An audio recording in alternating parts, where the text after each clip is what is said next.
Rangers baseball is presented by AT&T Uverse TV. Well, welcome into Globe Life Park in Arlington. Another overcast night, humid and warm as the Rangers get set to try and break their losing streak. They take on the Detroit Tigers. And welcome in, everyone, along with Mark McLemore, Steve Busby. Glad you could join us on this Wednesday night for Rangers baseball. And it is a damp night, but the Rangers certainly hope to dry things out and get off that 6-game losing streak that they find themselves on. One guy they'll depend on, as they have for the last 3 years since he's been here, and that's Adrian Beltre, Mac. He has been hot. He has been hot. Hot probably isn't the word, but he is doing everything that he possibly can. And, I go back to about 5 or 6 weeks ago, and Adrian Beltre said, if this offense is going to do anything, I've got to start hitting. And, boy, has he been hitting, and especially against this Tigers ball club. Last night at his first at-bat, he gets his 2500th career hit, and then comes back later on in the ball game, his next at-bat, and drives in a big run for this Rangers ball club. But he's put this team on his back, and he's swinging the bat well, extremely well against this Detroit Tigers ball club. Yeah, providing the leadership on the field and in the clubhouse also. And Adrian Beltre, that .456 average going back to 2012 against the Detroit Tigers. So they would probably wish that Adrian Beltre would be off the field, but he's back out there again tonight, a red cap and all, and he will try and lead the Rangers away from this losing streak that currently stands at 6. We'll have the starting lineups and the first pitch for you, Rangers and Tigers, coming up right after this on Fox Sports Southwest.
On Fox Sports Southwest is brought to you by your Texas Ford dealers.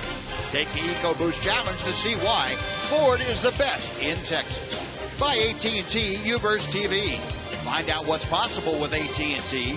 Call 1-800-PIC-ATT, mobilizing your world. By the all-new Mazda 3 with seamless connectivity. And by Southwest Airlines. Find Southwest Airlines fares online only at southwest.com. Clouds trying to break up over Globe Life Park. Rangers getting set to take on the Detroit Tigers in game number 2. And Let's head down to the field. Emily Jones is waiting. Em? Well, Buzz, obviously this team has found its way into a bit of a funk, losing 6 straight. And, of course, with all the injuries piling up, the options are very limited for Ron Washington as far as filling out that lineup card. He said, but as long as he's got guys to put in those spots, he'll continue to do so and have faith that they'll continue to play baseball the way he knows they can. We know our situation, you know.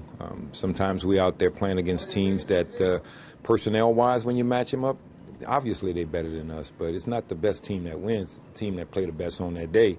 And every day we show up at the ballpark, especially me, I just want to be the team that play better that day. And Wash talked about the importance of maintaining that attitude, that every day at the ballpark that they do have a chance to win, and at any moment they can turn things around. He just talked about how important it is not only for his entire team, but especially for the young guys who haven't been through situations like this, and even too for the veterans who aren't used to being in this situation. Very unfamiliar territory for this team over the last few seasons, and Wash obviously setting the tone for a team looking to hang in there. All right, Emily, thank you. Yeah, good stuff. It does start at the top, and of course for the Rangers, that is Ron Washington. It filters down to guys like Elvis Andrus, Adrian Beltre, and company. And certainly it is a team effort. Win, lose, or draw, it's a team effort. Now let's take a look at the Tigers lineup. They'll face Joe Saunders tonight. Rajai Davis leads off. He's playing center field this evening. Ian Kinsler is next, then Miguel Cabrera.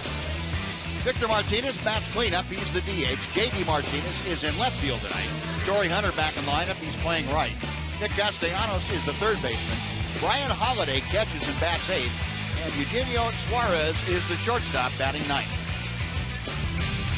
The Sonic scouting report on Joe Saunders is still looking for his first win of the season with an 0-3 record, an ERA just a little bit over 4 in 6 starts. This will be his 7th start of the season. Opponent's batting average a little bit on the high side at 368 in his last 4 starts. His last start, he took the loss. He had a season high 110 pitches. So Joe's trying to get on the board and notch that first victory of 2014. Joe's had a couple of opportunities to get a W, left with a lead twice, and Rangers couldn't hold that. So he's pitched well at times, and hopefully he can again tonight. We'll take a look at the Ranger defense. Delivered to you tonight by Fred Loya Insurance. Outfield of Michael Choice, Leonis Martin, and Alex Rios, left, center, and right. Carlos Pena, his second start with the Rangers this go-around. Odor and Andrews up the middle, Beltre at third, and Robinson Chirinos once again behind the plate tonight for Joe Saunders.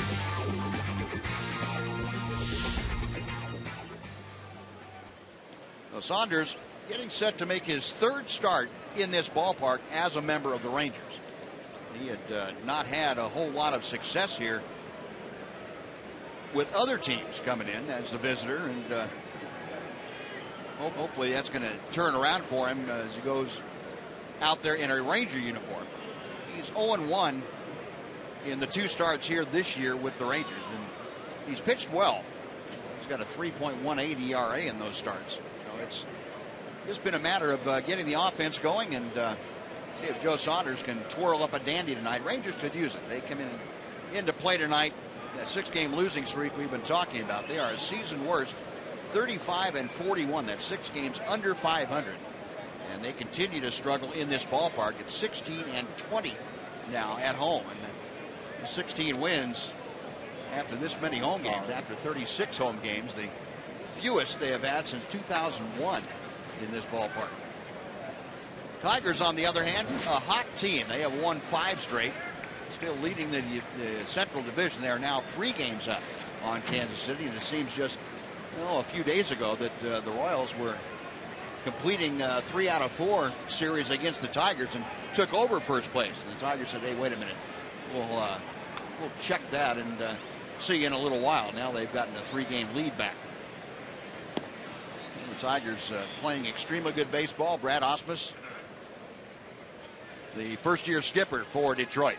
And after a short delay, we are just about ready to get underway here in Game 2 of this 3-game series. Tigers at 41-32 under Brad Ausmus. Rajai Davis, a .280 hitter, leads things off, and Saunders' first pitch is all the way to the backstop. 1 ball and no strikes, just a bit high. He was a little strong on that first pitch there. Bring the sights down just a little bit. I think the wind got it. Rise ball. That could be a tactic as well. Line to right center field. Leonis Martin in a hurry. He can't get there. It's by him, and he cuts it off at the track. But Davis not stopping at second. He is going to be in with a slide at third. And a good job by Joe Saunders to keep that ball from going into the photographer's bay down there and giving Detroit a run. A nice play. Saunders being exactly where he's supposed to be as the pitcher backing up third base. And he prevented that from being worse. But it's bad enough as it is with a leadoff triple. Not exactly the way Saunders wanted to start this. Rajai Davis is swinging a very hot bat right now. After that first pitch, Saunders comes back with a fastball. Gets a little bit too much of the middle part of that play, and Davis just goes with it and drives it into the right center field gap. Martin gets to it pretty quickly, but Davis can absolutely fly. And Ruby lets one go on the relay throw. Probably an ill-advised throw, one of those that you just should probably stuff in your back pocket, especially with a guy like that running.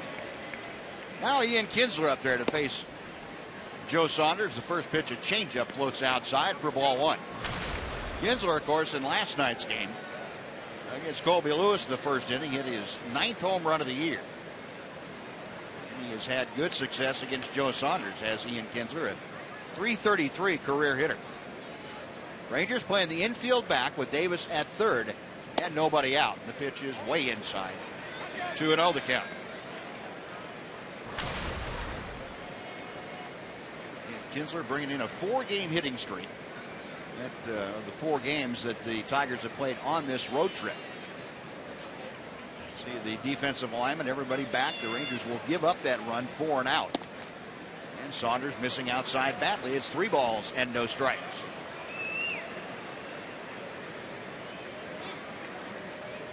Kinsler with a little wave as he went by the Ranger dugout last night, kind of igniting a small firestorm in the Metroplex. Talk radio lit up with that today, and I think it's kind of died down. 3-0 pitch is high, and that's ball 4. So a triple, now a walk. There are 2 aboard with nobody out for Miguel Cabrera. Yeah, I think fans were probably a little bit more upset than Rangers players. Obviously, most of them know Kins and know him pretty well, but yeah, I think fans were a little upset to see that. Sure. I don't think Colby was too happy with it either. Well, I don't think so, and Matt, but I trust Colby, being a veteran pitcher. If he was upset about it enough to do something, he would have. He would have. And that would have taken care of it. And as it was, Colby's inaction tells me that it wasn't that big a deal to him. So, I'm not going to worry about it. Right. But yeah, fans can be a little. It's easy to say, why don't you go out there and drill that guy when you're sitting up in the stands? Very easy to say because that guy's not going to charge you in the stands. Exactly. Now, runners at the corners, Miguel Cabrera, who is in the middle of an 0 for 6, and first ball swinging, skies one deep down the right side, but that's going to be back into the seats and out of play. And Miguel Cabrera, look in the ranks for active players.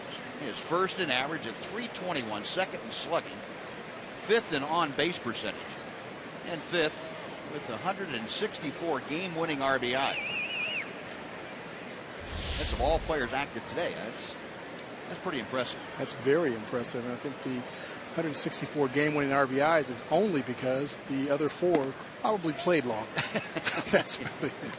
Yeah. It just seems as though whenever this guy has guys on base, runners on base, he delivers. One of the best hitters that I've ever seen. Yeah. Well, he certainly has against the Rangers. There's no doubt about that. This season, Cabrera, .318 overall, 13 home runs. He has driven in 61, and that's second in the American League. 1-1 the count. Saunders ready. A check of the runners. And the pitch is hit deeply enough to right field to back Rios up, tagging at third. And trotting down the line, Rajai Davis. And Miguel Cabrera drives in his 62nd run of the year, a sacrifice fly. And the Tigers jump out in front 1-0 here in the first. Mac, you mentioned last night the RBI machine that is Miguel Cabrera, and doing it right there, not trying to do anything fancy. Just got a pitch he could hit in the air and did. And that's really all he was trying to do. He wanted to drive that run in from third base with less than 2 outs. Gets a pitch down and in. from Saunders and just takes it the other way. And he's getting the job done. But this guy is such a good hitter. You know, there's not a whole lot that phases him. If he's going to make an out, usually it's because he's getting himself out. He's a very situational hitter. He's not all about, hey, let me try and hit a 3-run homer and then roll this ball over third base. He's going to try and get the job done, and in that instance he did it. Victor Martinez now at the plate, and he takes that slow breaking ball from Joe Saunders that dips in for strike one. Victor Martinez, a switch hitter, handling the DH George, 329. That's good for third in the American League. 19 home runs, 50 driven in. Kinsler at first, and Saunders will check him back with a toss. Ian, of course, very good base stealer still. Doesn't run quite as much as he did earlier in his career, but he can still get it done. And there you see the American League leaders in batting average. Jose Altuve, Robinson Cano, then Victor Martinez, and Adrian Beltre down there in fifth.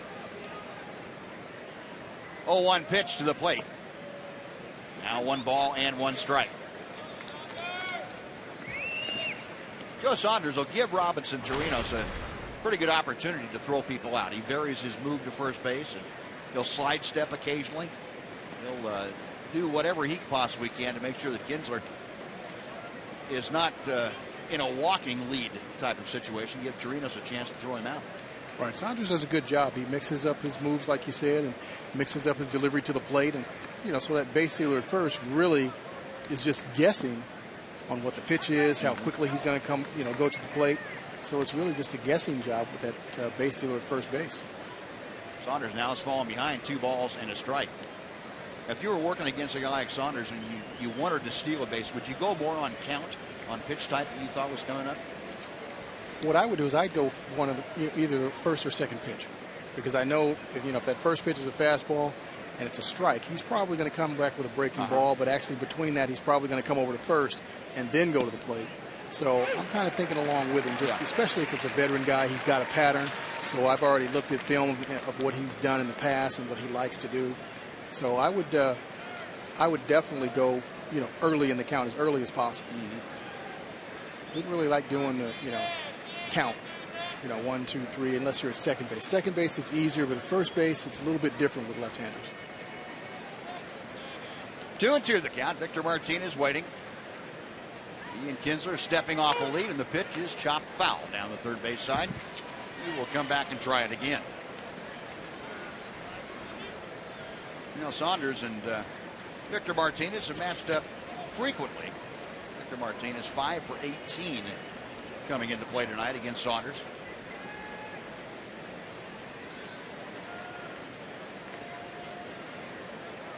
Joe making his 7th start of the year for the Rangers, the 33-year-old of Virginia Tech. Another 2-2 pitch instead as a throw to first, and Kinsler back standing. Carlos Pena over there for the 2nd straight night. Veteran signing with the Rangers about a week ago. Rangers called him up last night. Nice to see Carlos back after a 12-and-a-half-year absence from the team that originally drafted him. 2-2. Hit well to left field. That is over the head of Michael Choice, up against the wall. Kinsler being waved around third. He will score without a throw. And Victor Martinez tomahawking a double. Drives in Kinsler, and the Tigers have a 2-0 lead.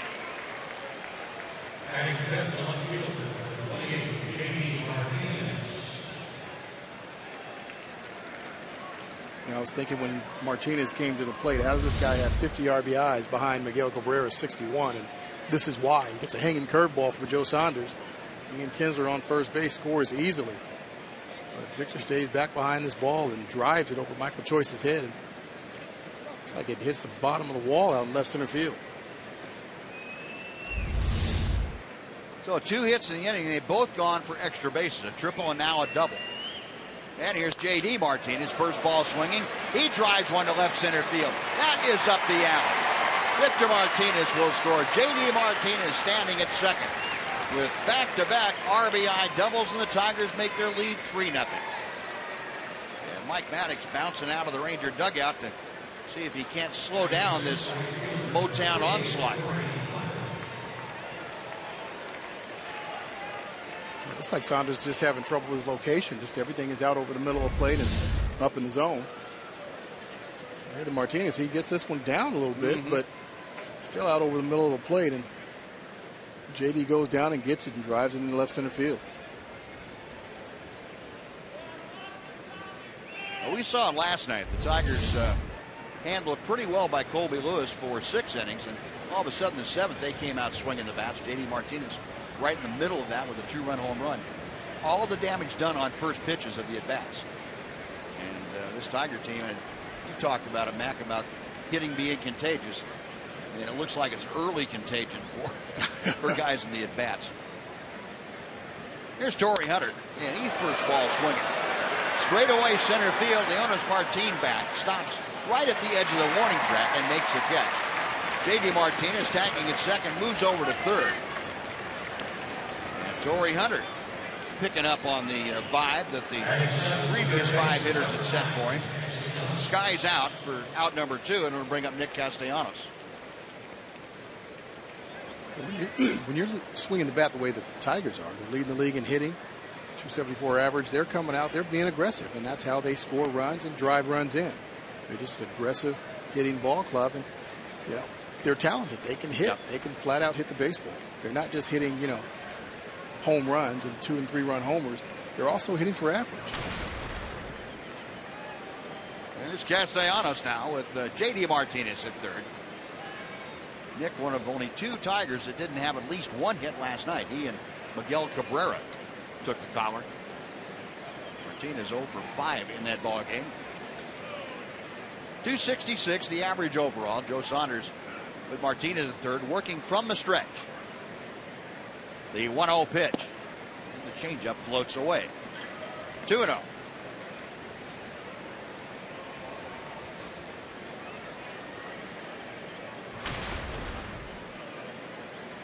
Nick Castellanos in the last 23 games. That goes back to when we saw him a month ago in Detroit. 326 average. Ripped through a Saunders offering there. It's 2-1. During that time, Castellanos was hitting in the mid to upper 230s when we saw him. Not being very productive. Boy, he has turned it on, and he has fit right into the Tiger order as far as productivity is concerned. Next pitch to him. In the air to center. This one not nearly as deep. Leonis Martin drifting to his left, puts it away, and that'll do it. The Tigers have some early thunder going. 3 runs on 3 hits and 1 left after a half inning. 3-0 Detroit.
Tigers, and we'll take a look at the Southwest Airlines Texas Rangers batting order that Ron Washington has cobbled it together this evening.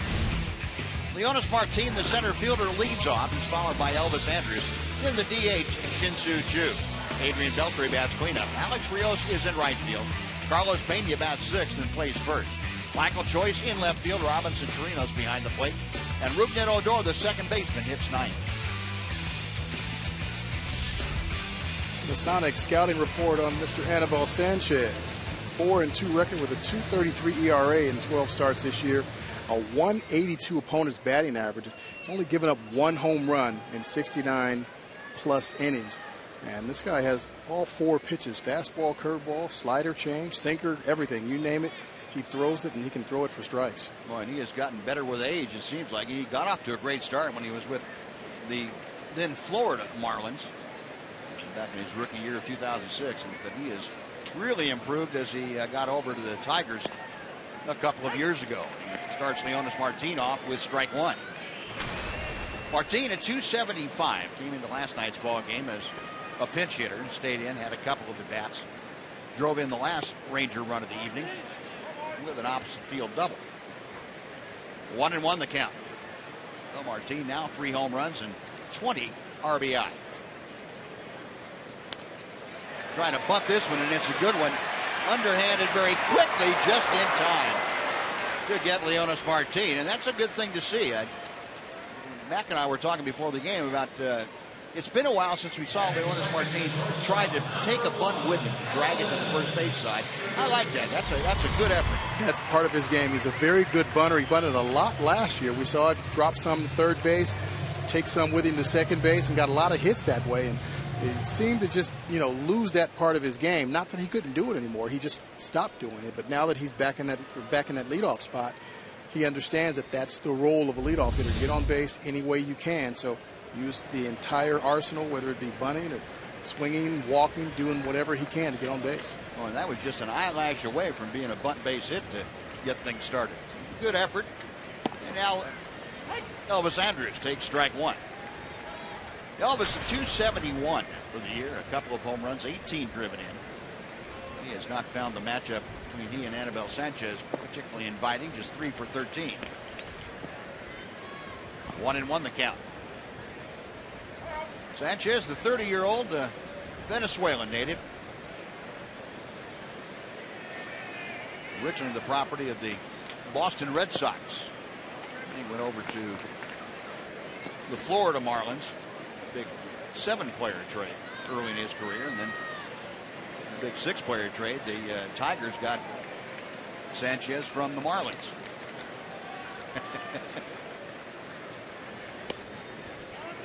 That's off the outer edge. The count moves to 3-1 now. So Elvis trying to get aboard with one out here in the Ranger first. Shin-Soo Choo, the DH, will be next. And a strike. Elvis just took one step across the plate, had to backtrack. Todd Tishner calling the balls and strikes tonight. A full count now with one out. Sanchez to the wind and the payoff pitch. Line to center field, falling in a hurry, but right there is Rajai Davis, who got a great jump. Boy, his first step wasn't a false one at all. He really came in hard very quickly, and that is out number 2. Take a look at the Tiger defense, brought to you by Progressive tonight. You saw Rajai Davis on that last play. He's in center. He's flanked by J.D. Martinez in left, Torrey Hunter in right. Miguel Cabrera is at first, Kinsler and Suarez up the middle. Nick Castellanos at third, and Ryan Holiday is catching for Anibal Sanchez. And Shin-Soo Choo takes the first pitch for ball one. Choo hitting at 244 for the year now. 7 home runs, 28 driven in. Late swing and a miss, and it's 1-1. You just wonder, you have to admire Shin-Soo Choo for his willingness to play with the obvious pain that he's having in his ankle. You look at the numbers for the month of June, hitting under 130 now.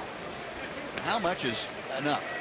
You just say, hey, take some time, get yourself at least semi-healthy, and we'll See you then. Yeah, I think at some point he's going to have to make that choice, that decision, because it's not helping him. It's not helping the ball club. A guy that, he's in that third hole now and he's not able to be productive. But, when you've got an injury like that, all you're doing is you're thinking about it all the time. Right. You feel it. Now he's gone on strikes here, and it's a 1-2-3 inning for Anibal Sanchez. So we'll go to the second in Globe Life Park. The Tigers leading 3-0.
Going to work, the first pitch to Brian Holiday, the catcher, fouled straight back. It is 0-1. Holiday, Suarez, and Davis, the first three to face Joe Saunders. Holiday, 303. This is a 29th game for the Tigers. He fouls the next pitch off. Tell you what, the Tiger hitters have just decided they're going to take the wraps off and come up there and swing the bat from the get-go. They're not waiting around, that's for sure. They're seeing something they like early in that count, and they're hacking. The former Horned Frog out there at Brian Holiday. 1 ball, 2 strikes. Appropriate that he would catch on Horned Frog night out here. Got him swinging. Good breaking ball from Joe Saunders. He records strikeout number 1. There's one gone here in the second inning. And before Eugenio Suarez comes in, let's welcome Jim Knox in. Jim. All right, Dollar Dog Night. Group of folks in from Commerce, Texas, enjoying that. How about it, huh? May take them a while for that. Community Corner this evening talking about HCC.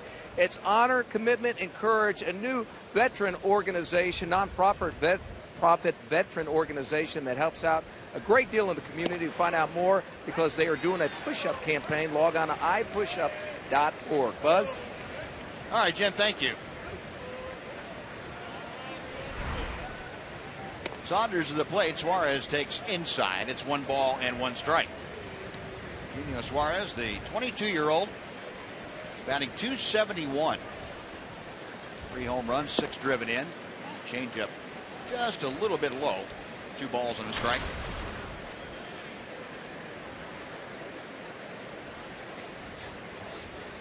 This is 18th game with the Tigers. That pitch eyed into the glove of Robinson Chirinos, just off the outside corner. 3-1. Last night, Suarez Had a single and a double in 4 trips and scored twice.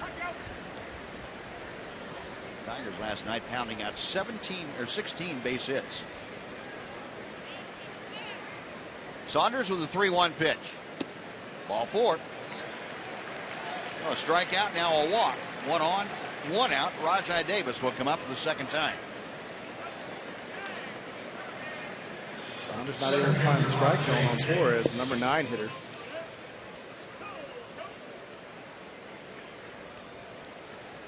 Hopefully he can get Davis to roll over on something. Beltre's playing him in just a little bit, so that gives him a chance to turn a double play with Rajai Davis' speed at the plate.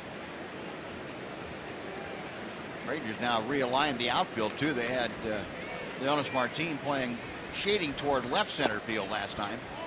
And of course, Davis able to plug that hole in right center field. So Leonis now shading on the other side of the middle of the diamond. Good look at that defense in double play depth. Elvis and Rougned Odor up a couple of steps. 1 ball, no strike. Saunders a check of first. And on the inside corner, evens the count. Suarez had a bluff move towards second. I don't know if he was trying to get a jump and just didn't think he had one, or whether he was bluffing the entire way.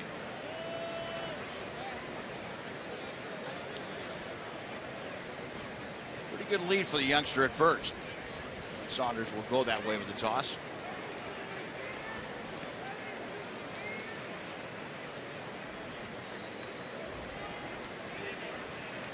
Joe gave up 3 extra base hits in the first inning, a pair of doubles and a triple. Both doubles drove home runs. Cabrera with a sacrifice fly accounted for the third. Popped up, foul territory, and over to take a look is Carlos Pena, but that's back about 5 rows and out of play. 1-2 now to Davis.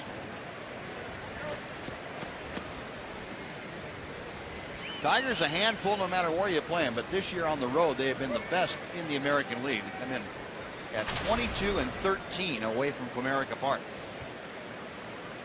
That's the best percentage of any team in the American League away from home. 1-2.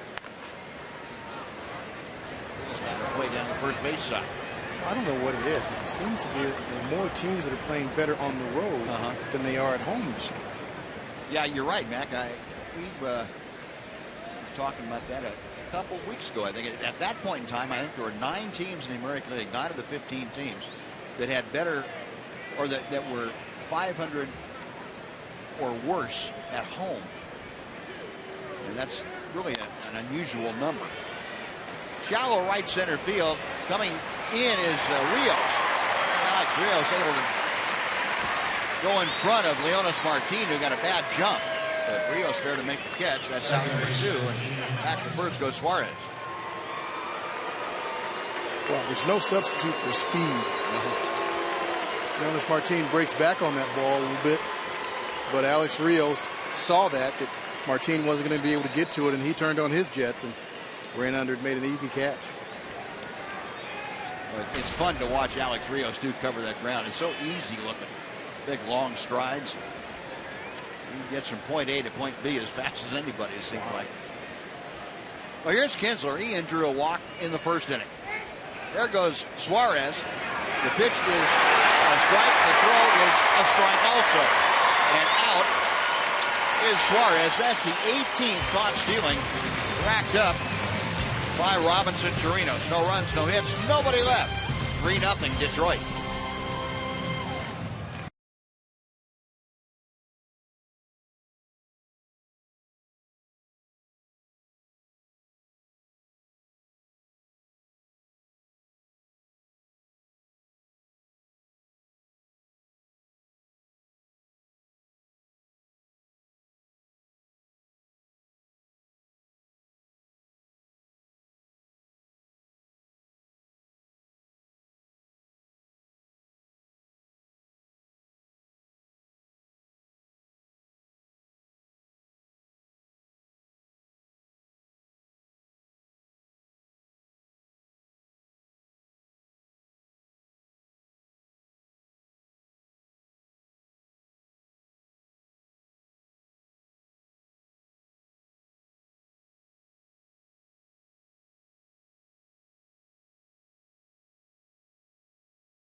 Have it shown on one of our upcoming broadcasts. And that's all thanks to the good folks at AT&T. Just use hashtag Southwest Fan Photo, and your photo might be selected to be aired during the season. We will show you tonight's selection a little bit later on. We'd like to thank the folks from AT&T. It's been a fun way to get all of you fans and all the viewers involved with our broadcasts.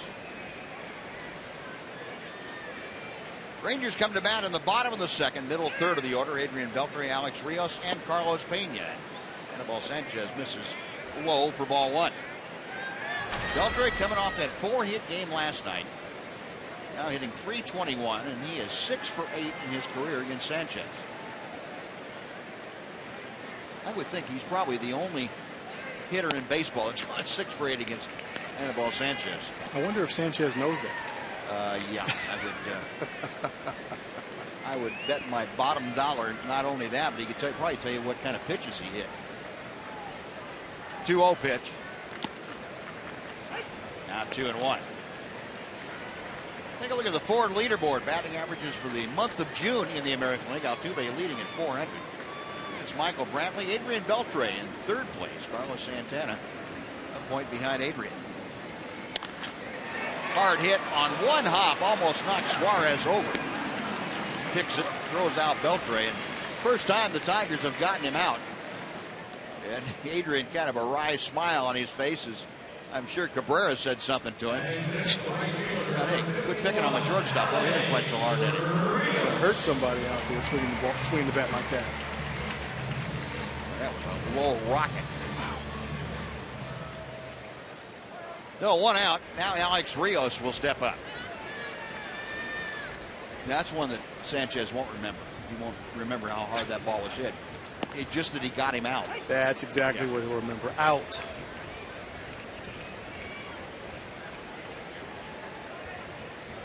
Beltre will remember it for sure. Yes, he will. That pitch low and inside. 1 ball and 1 strike to Rios. Now it's .316 the average. 3 home runs, 33 driven in, 2 for 8 in his career against Anibal Sanchez.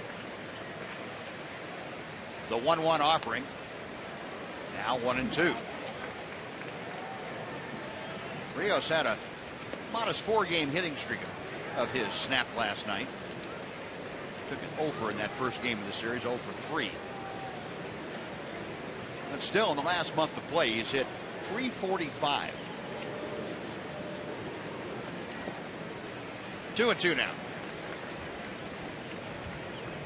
Yeah, he's been doing a very good job. He's been consistent all year. Probably the only hitter in the Rangers lineup that's been consistent from day one of the season. Mm-hmm. You know, he's had a couple of down times. A week here, a week there, but he's always bounced back, and he's going to do that again. Foul tipped into the glove of Holiday, and that'll do it for Alex Rios. Strikeout number 2 for Sanchez. And now Carlos Pena will come up. Sanchez with that sinker. Wow. There's a lot of run to that pitch there. Not much you can do about it. That ball looks like a strike right out of his hand, right down the middle of the plate, and all of a sudden it runs a foot or more inside.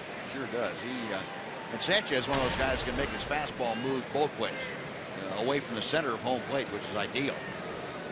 But that movement on the 2-seam fastball is a little ridiculous. He's going to do that very often. Swinging a foul tip by Carlos Pena. It's 0-1. Pena 0 for 4 last night in his second debut with the Rangers. Mentioned he signed about a week ago. Played 7 games down in Round Rock. Hit safely in the first 6 of them. Ended up a .333 average, a home run, and a couple driven in. 0-1 pitch. Now 0-2. You talk about guys that light up the radar gun, throwing 95 plus. Sanchez can get it up there, 94, 96 when he wants to, but he backs it down and likes to be in that 92, 93 mile an hour area, so he can have that movement on his fastball, and that's what makes any pitcher difficult to hit. The movement, not the speed, not the velocity, but it's the movement. You can have a guy out there that throws 100 miles an hour, and if it's straight, major league hitters are going to catch up to it. Yep. Man, when that thing starts to shoot left and down and shoot right and down, or just down, there's not much a hitter can do. You feel like you can always adjust to velocity, but not to movement? Absolutely. There's no way you can adjust to movement, especially, you know, if a guy can vary the type of movement he has. Carlos chopping that foul, staying alive.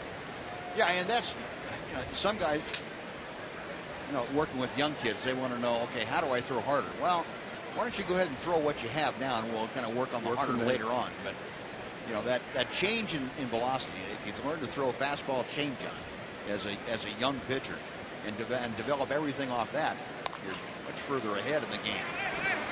Roller down to Cabrera. He will take it to first himself, and that's it. Rangers again out in order against Anibal Sanchez. After 2 complete, it's the Tigers 3 and the Rangers nothing on Fox Sports Southwest.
Took it up here at Globe Life Park this year.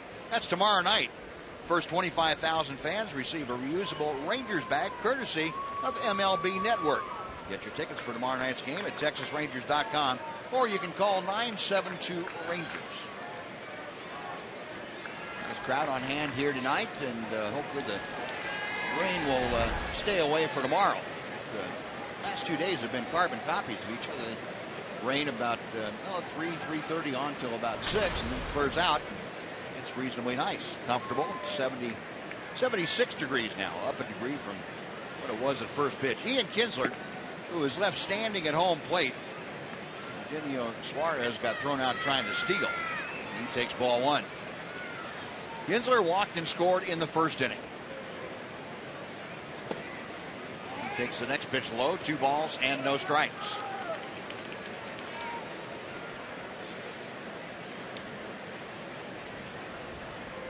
Kinsler back in, hitting out of that familiar, slightly open stance Ranger fans saw over the years. Hits this one right down the third baseline. It's fair and headed for extra bases. Joyce over to play the carom off the sidewall, and Ian Kinsler continuing to play to his former club. Has a leadoff double here in the 3rd inning. That's his 24th 2-bagger of the year.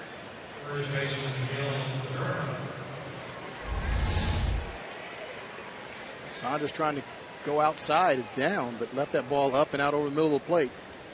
Kins pulls it down the line just past Beltran.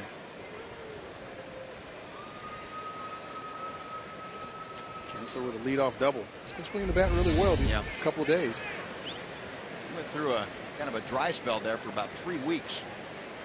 Dropped his average from the 320s down to 275, 278. Now he's on the upswing, and bad timing to see him if you're a Ranger fan. Miguel Cabrera takes strike one. Cabrera had the sacrifice fly in the first inning, driving in his 62nd run of the year.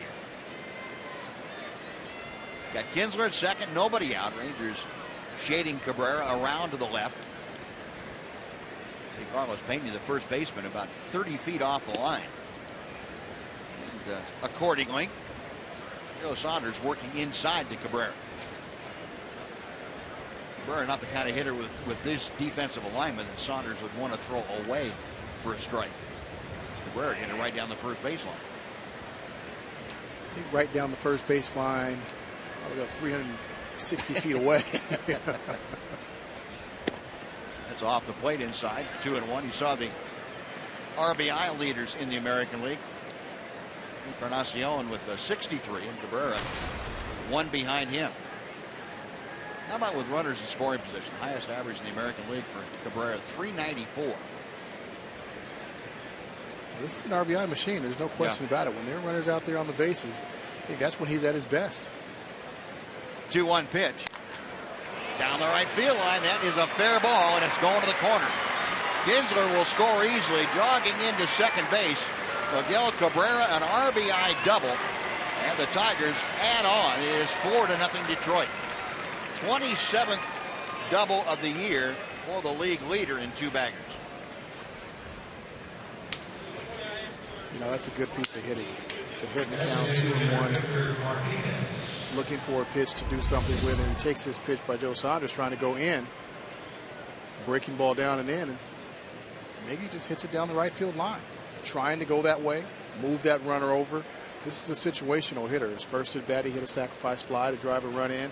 And now with that swing, he's trying to move that runner over, not necessarily drive him in, but just get him to third base for Victor Martinez, but he winds up with a double. And now Martinez in the same situation that Cabrera was in. Runner at second, nobody out. And a ground ball to short is not going to get the job done. Andrews will throw on to Pena. Staying at second is Cabrera. As Martinez grounds out, one away. And J.D. Martinez is coming up. And let's go over and say hello again to Jim Knox. Jim? All right, appreciate it, Buzz. This was a scene before the game. The Fox Sports Fan Express rolling in for the big city of Fort Worth. That's right, and on board, plenty of students from George Clark Elementary, courtesy of Gary Patterson Foundation. You know, the bus driver was the TCU Horned Frog, Super Frog. Great job driving the bus over to Globe Life Park. David, tell us about the Gary Patterson Foundation. Yeah, most of our students at George Clark are trying to be the first person in their family to go to college. And we have 100 students that have college savings accounts with Comerica. And the Gary Patterson Foundation helps give incentives for our kids to save for college. Shark's teeth, posters, and this is probably the best one. There we go. All right, you guys having a good time tonight? Hanging out with Super Frog and everyone? All right, we're going to talk to Coach Patterson coming up in the next inning or so. Buzz?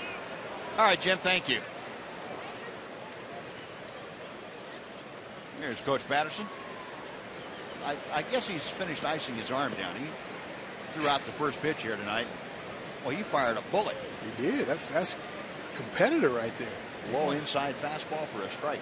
He's not just a football coach. He's a baseball guy, too. He got it going down there. A ball and a strike. The count to J.D. Martinez, who had an RBI double his first time up. Fouls off that next Saunders offering, and the count goes to 1-2.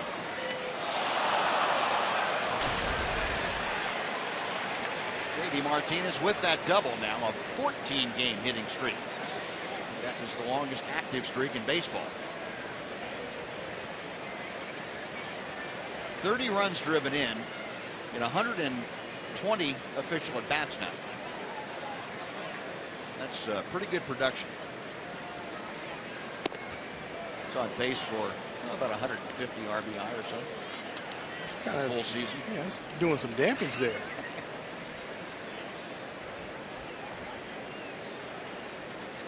You were talking in the opening or in the pregame about J.D. Martinez changing his swing a little bit and fitting right in with the Tiger group.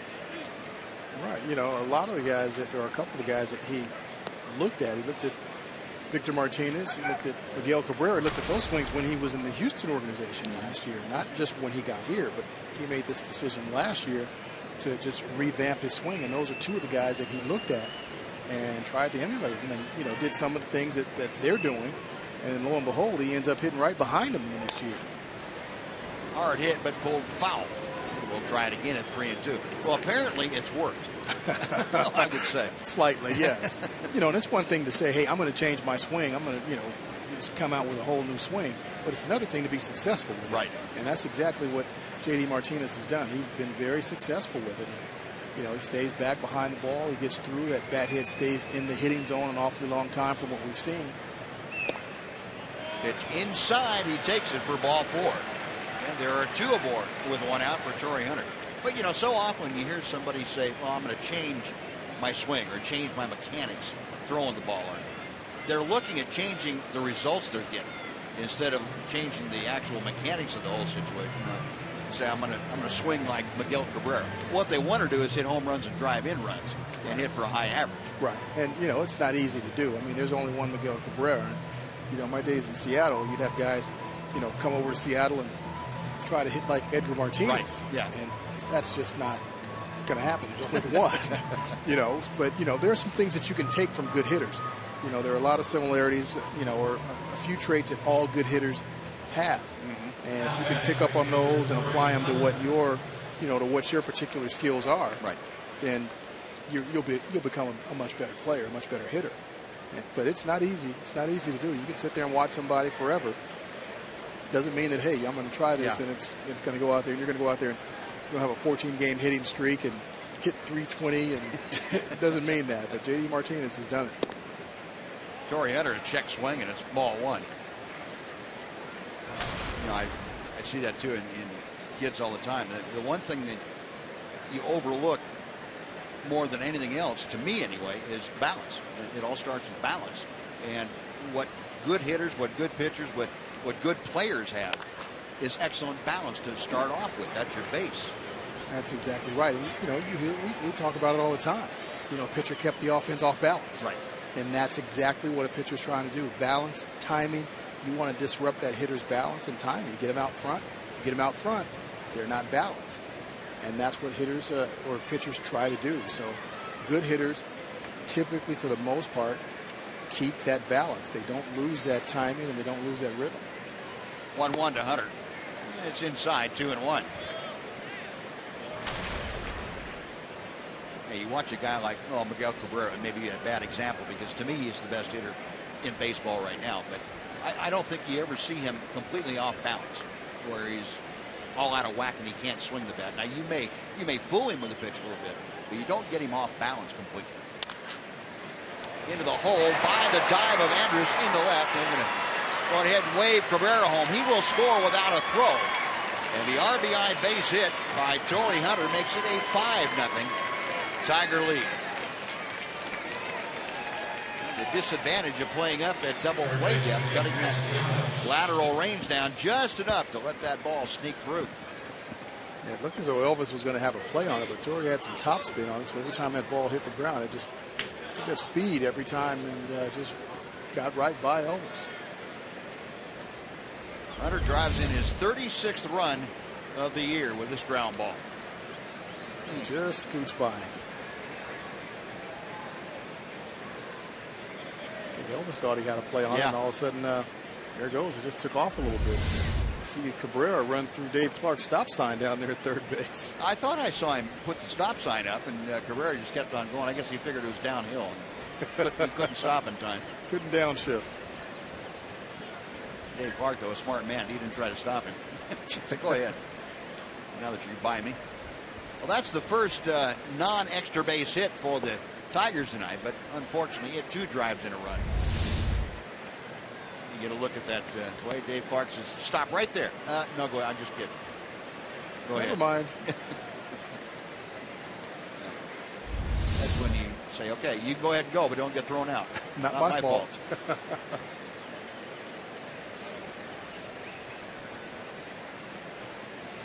Miguel Cabrera scoring a run, driving in a couple tonight. 5-0 Detroit. And Nick Castellanos at the plate. Fouls one high in the air and out of play down the right side. The count moves to 2-1. Tigers now 5 runs on 6 hits. They mixed in a couple of walks. They have just done, well, the little things, I guess you would say, even though the little things have turned into big things because they have driven in runs instead of just moving runners over. Playing the game the correct way. Pitch is low. It's 3-1 now. Castellanos hitting 7th in the order. He'll be followed by the catcher, Brian Holiday. And Robinson Chirinos out to have a little chat with Joe Saunders.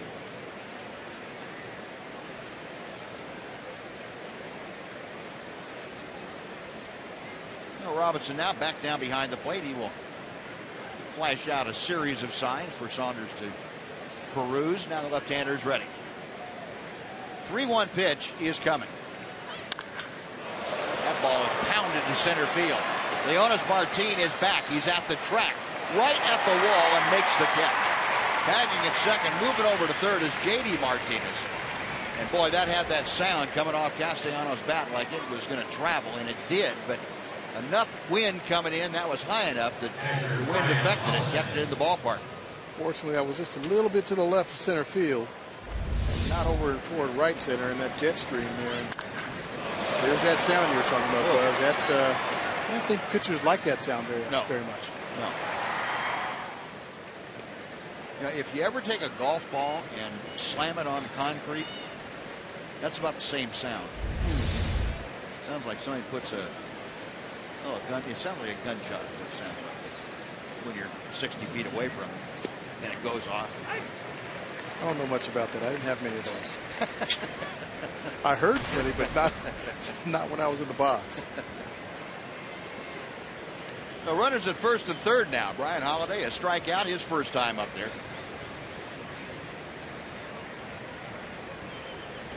Saunders a little toss to first just in case Torrey Hunter had any thoughts of swiping second. Holiday in the last 9 ball games got some pretty good playing time. I think at .421. A couple of runs driven in. Good grip and a miss. 0-2 the count.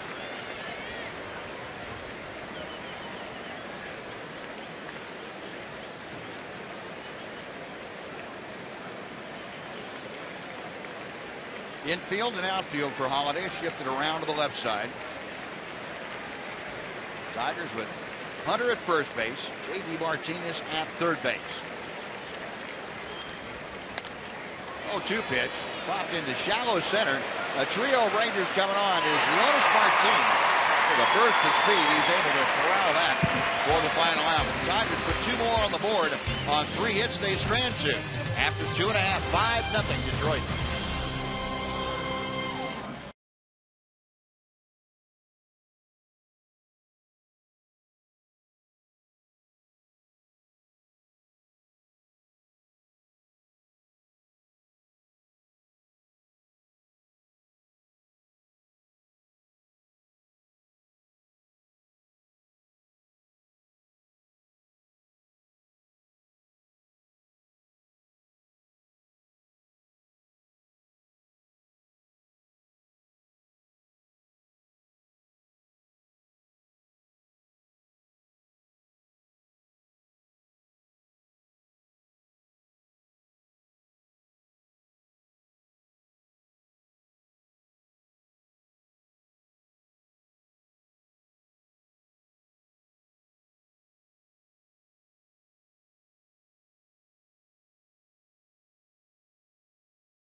on Fox Sports Southwest is brought to you by Southwest Airlines. Find Southwest Airlines fares online only at southwest.com.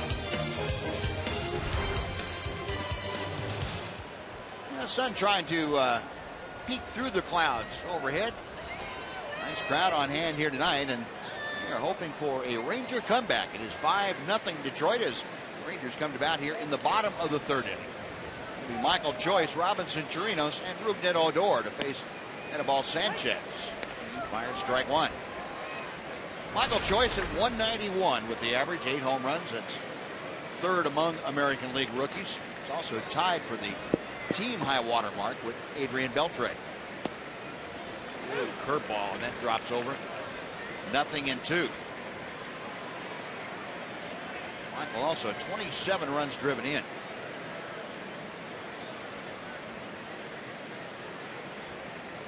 Sanchez to the plate, got him swinging. Well, that ball really working its way down and in, and Michael Joyce becomes the third strikeout victim for Sanchez. One away, Robinson Chirinos coming up. Let's take time for a Mazda game break. Here's John Radigan. John?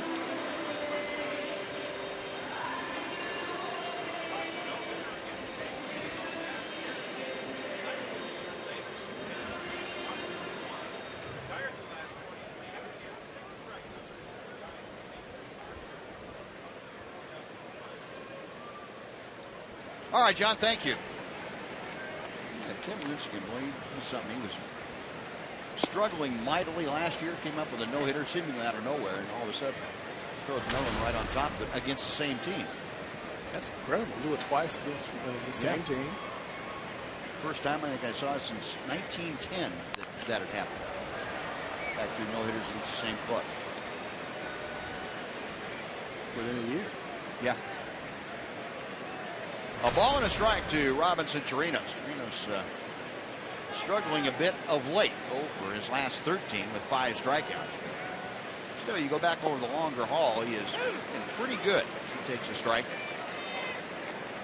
Chirinos 276. And you stretch that out to 16 games. Well, part of the ebb and flow of the long baseball season. You get a little spot check every once in a while. It doesn't look good, or it looks great, and the next week will be changed from that somehow. Hard part, staying mentally even keeled through all the ups and downs. That is the tough part. You know, that's the grinding part, and that's where the mental part of the baseball game comes in. And Chirinos rifles one into the corner and left. That's going to be extra base. Well, the first Ranger hit of the night is going to be a 2-bagger for Robinson Chirinos, and he snaps that 0 for 13 with a ringing double, his 8th of the year. Well, that's what it starts with. It all starts with one swing of the bat.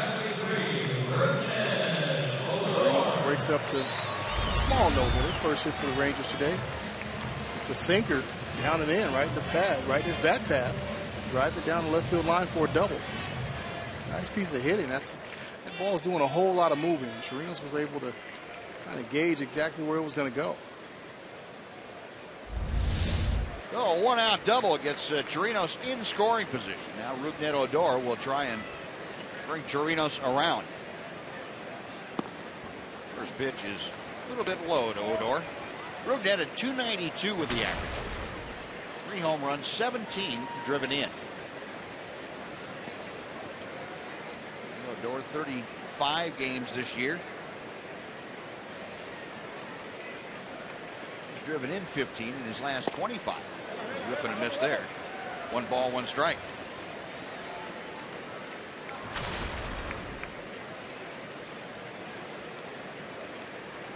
Remember the game that he had up in Comerica.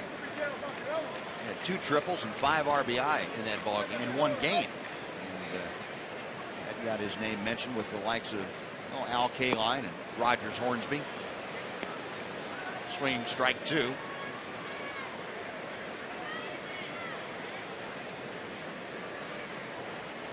The thing you have to like about Odor, though, a game like that didn't change him a bit. He showed up the next day, just the same guy he was the day before that happened.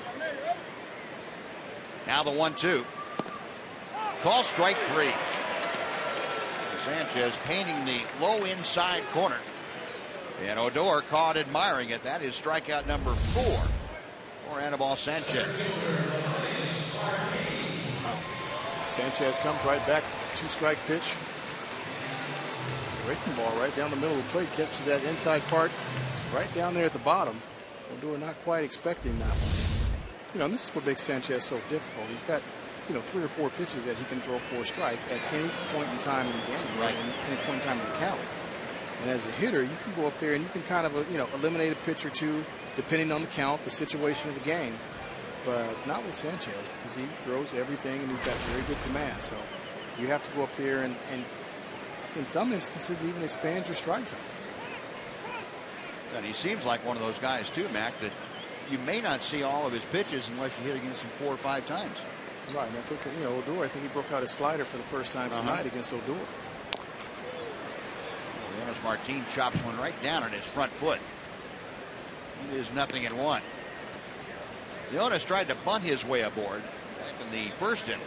Made a pretty good bunt, but Sanchez able to bounce off the mound and just get him with a nice play. I think any other pitcher that's not as athletic as Sanchez doesn't make that play. Yep. Now 0-1 to Martin, hitting .274 at the moment. Chirinos, the lead from second. Sanchez checks it. He got away with a hanging breaking ball there. Leonis fouled it straight back. That pitch had to be screaming, hit me the minute it left Sanchez's hand. And that's the difference right now between the two offenses going. Detroit's not missing their pitch, and the Rangers are fouling their pitch off right now. When the Rangers were in Detroit, they weren't missing their pitch at that time. So it's one of those things that comes and it goes.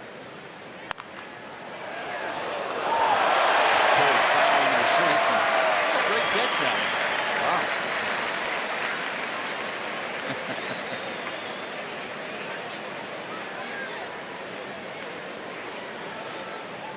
Going to make him a hero for a while. A great catch. Glad he's got a glove on.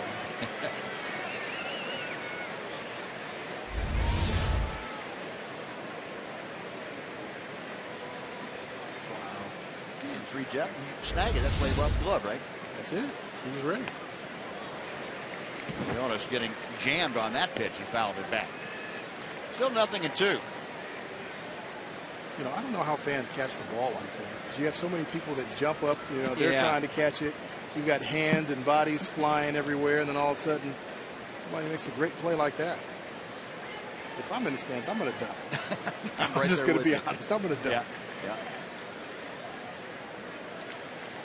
Nice block by Brian Holiday, and staying in second is Chirinos. 1 ball and 2 strikes. Chirinos aboard with a 1-out double. They're now with 2 outs in the count to Leonis Martin and a ball and 2 strikes. Martin with a 4-game hitting streak. He's gone 6 for 13 in those 4 ball games. Sanchez to the plate. High and tight.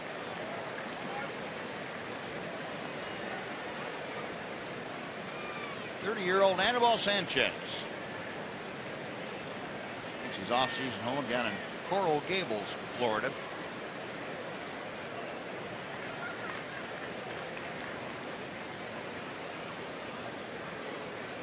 The 2-2. And the count has gone full.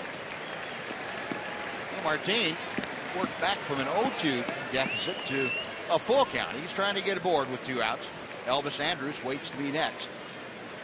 Rangers trailing by 5, so they need some base runners. Well, I think these are some of the things that Wash is looking for in a leadoff hitter to replace Chu for now. Is that a hitter that's going to go up there and can take some pitches and make a pitcher, get a pitcher to 3-2, especially after falling behind 0-2. It's a great job by Martin. Now the payoff pitch. High ball 4. That's a good at bat for Leonis Martin. Draws the 2-out walk. Well, first and second. And Elvis coming up. Back you're talking about Leonis Martin and taking pitches. It's a little more, though, than just watching the pitch go by and saying, okay, I took one, now I can do something else. What all does that mentality involved with taking more pitches? Well, what you're really trying to do is you're trying to see as many pitches as possible and have your team see as many pitches as possible from the pitcher. So you go up there, you'll take a pitch, and in some instances, you might even be trying to set that pitcher up, thinking, hey, the pitcher may think, hey, I can't hit that, this guy can't hit that certain pitch. But for a young guy like Martin, he's just trying to go up there and see as many pitches as possible and not go up there and swing at the first strike that he sees. It just takes some getting used to. I think one of the best guys, or young guys that I've seen in an awfully long time, be comfortable with strikes, 1 or 2 strikes, is Elvis. Elvis did a tremendous job when he first came up. Just 2 strikes, no problem. I'm still going to go the other way, and got a lot of big hits that way. I think Martin, this is a process for him, a learning process. And he's figuring it out. He's got a couple of leadoff hitters over there on the bench that he can, learn from. Right. Yeah, I think one of the benefits that Elvis had coming up, not only working with Omar Vizquel, but having Michael Young as kind of his mentor, hitting-wise. Same kind of style. Taps this one back to Sanchez, and that'll do it for the Rangers. They get a hit and strand a couple on the walk and double. We're going to the 4th inning. It's the Tigers 5, the Rangers nothing on Fox Sports Southwest.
The scene right before the first pitch. Look who's on the mound. That's TCU head football coach Gary Patterson.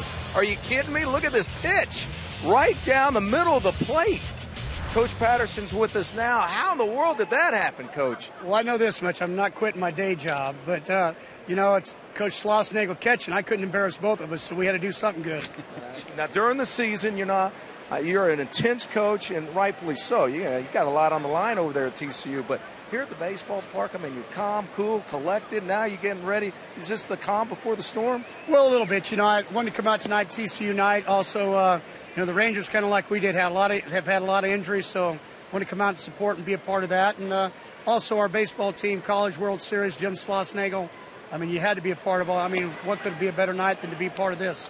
And Coach Schlossnagle was also catching you on that first pitch. That's a pretty good combination. Well, yeah, he was telling me now, bouncing it, I'm in trouble, or throw it over my head. I think they had a backup, too, so they were worried about me because they knew I wasn't going to lob it. It looked good. Now, the football season, it all starts for you guys August 30th. How are the Horned Frogs going to look this season? Well, we're 15 practice in the spring offensively, but I'm really excited about it.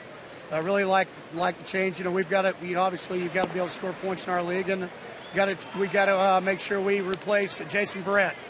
We can do that, then we got a chance. We have a lot of people back on defense. Yeah, Coach, good to see you. Appreciate it. Thank you. A great first pitch. You don't need to work on that arm anymore. You're pretty good. Buzz? All right, Noxie, thanks. 3-1 is the count, and a big rip and a miss. Eugenio Suarez. That fills the count out now. Suarez starting off the 4th inning for the Tigers. He's the number 9 hitter. He'll be followed by the top of the order, Rajai Davis. Tigers leading 5-0. They about hit the Rangers 6-1. Payoff pitch from Saunders, high and away, ball 4. Second time that Suarez, the number 9 hitter, has drawn a walk. And that is walk number 4 issued by Saunders tonight. And Joe up to the next pitch will be his 70th of the evening. One on here in the top of the 4th inning. Rajai Davis for his 3rd at bat. 1 for 2 with a triple and a run scored.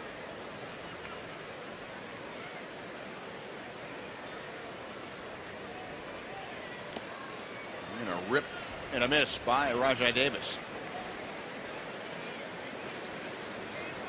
This is what it looks like from just about where Coach Patterson was sitting. That's from the front row. RF camera down there giving you an idea of what it looks like to be up close and personal with catchers. It's about 55 feet, I believe, up to home plate from that particular screen.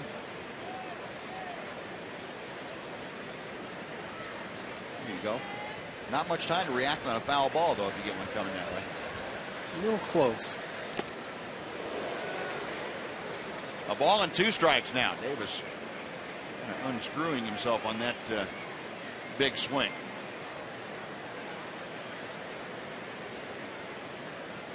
Centurinos making sure all the equipment is intact after this one. I'll shake the cobwebs loose. Get by that. And now Robin's going to go out and talk with Saunders a bit. This more than anything, just to let the effects of that foul tip kind of wear off. Make sure he remembers what the zip code is, and he'll head back down behind the plate and throw out some more signs. 1 ball and 2 strikes. The count to Davis. Suarez, the runner at first.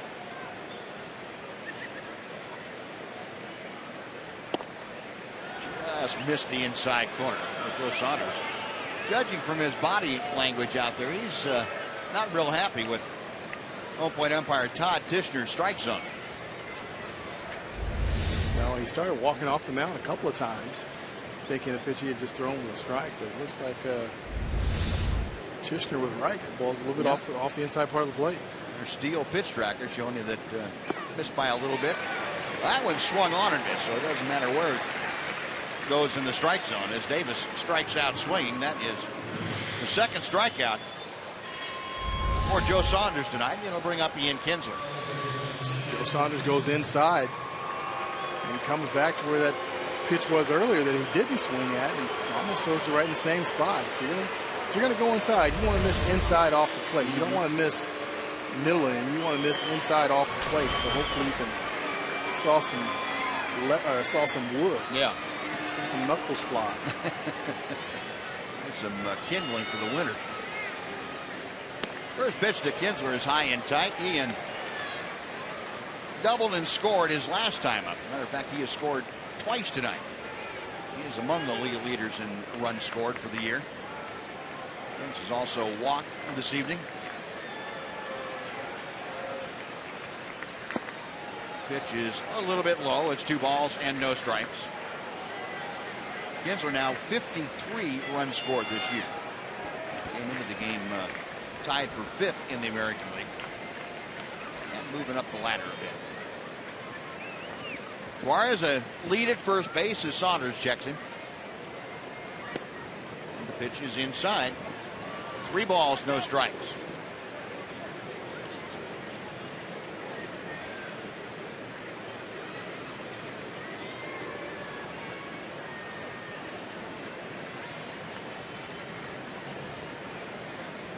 Joe Saunders agrees and sets. He will drive Suarez back with a little toss. Ian talking to himself. Hope he's not getting any answers.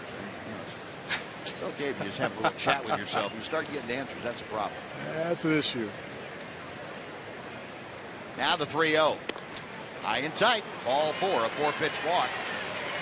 Second pass issued to Kinsler tonight. That puts runners at first and second with 1 out for Miguel Cabrera. Now this Tiger lineup, the way it's going right now, it is not easy, but you start walking people, especially the number 9 hitter, to turn the lineup over, you're asking for trouble. Yeah, you are. You want to make that 8-9 hole hitter swing the bat. If they're going to get on base, they're going to work their way on by getting a hit. You don't want to give up a walk to them.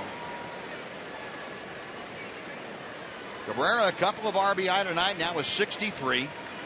Kinsler at first. He is trailing Suarez at second. And the pitch outside for ball 1. Cabrera last time up doubled into the right field corner. Highest average team-wise, the Royals and the Tigers just about in a dead heat at the top of things in the American League.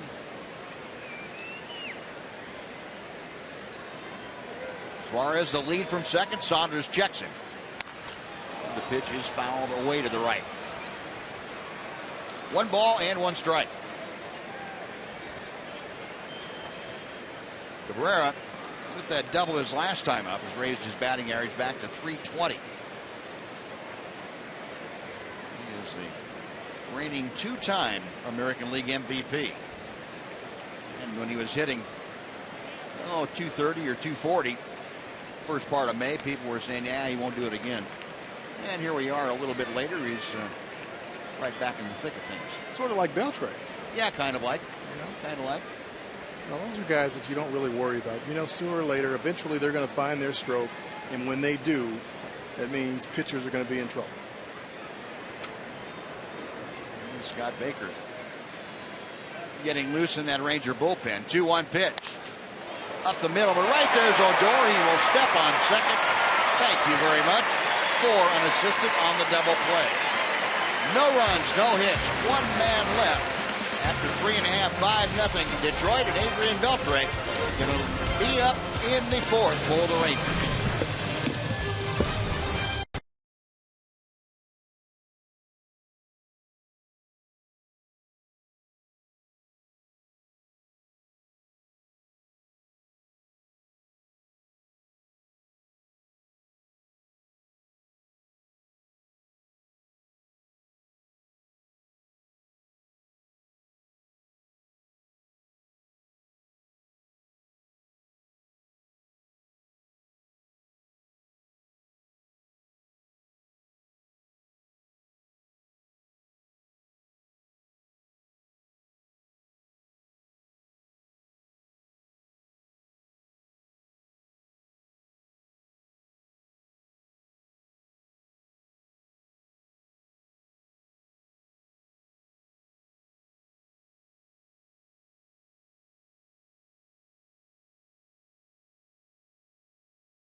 In Arlington, as we head to the bottom of the 4th, and last night Adrian Beltre joined some pretty rare air in hitting the 2,500 hit club, and the accomplishment is not lost on AB. Last night I was talking to a couple reporters, and they gave me some information that I normally don't know. And the list that I'm close to is very special. I'm happy to be there, but at the same time, it's unbelievable knowing those kind of players, how great they were. Not even close to those guys, but used to be in the range of hits close to those guys is pretty remarkable. Yeah, just 6 players all time who have played primarily at third base have hit that 2,500 hit plateau. Adrian Beltre, obviously, guys, we know among the very best this game has ever seen. Thanks, Emily. Yeah, you are exactly right. He is on that list, certainly among the very best. And Shin-Soo Choo rolls one through the right side of the Tiger infield by the dive of Cabrera and into right field, a leadoff single. Shin-Soo has been having trouble at just about every turn for the last month. Happy to see him find a hole on the right side. That's very nice, and he found a tiny hole over there because Miguel was still going over there trying to get that one. And we all know Ken's has some pretty good range and just got by him. Just the second hit of the night for the Rangers. Chu with a leadoff single. Now Adrian Beltre, who scalded the ball the first time up. Hit a one-hopper at shortstop. It's the first pitch from Anibal Sanchez, low and outside for ball one. They're the active hits leaders in the American League. I guess you could still say A-Rod's active. Inactively active. Derek Jeter, of course, approaching 3,400 hits. And the pitch is over. It is 1 ball and 1 strike.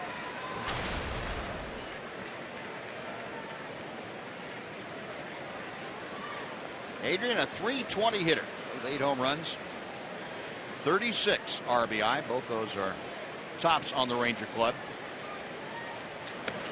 And a snap throw to first. Chu back standing. Cabrera a little bit shocked. Anibal Sanchez threw him a pretty good fastball over there.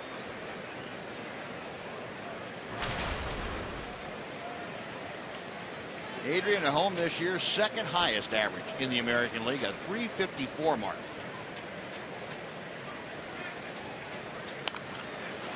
He had a pitch to work with up a little bit, fouled it straight back.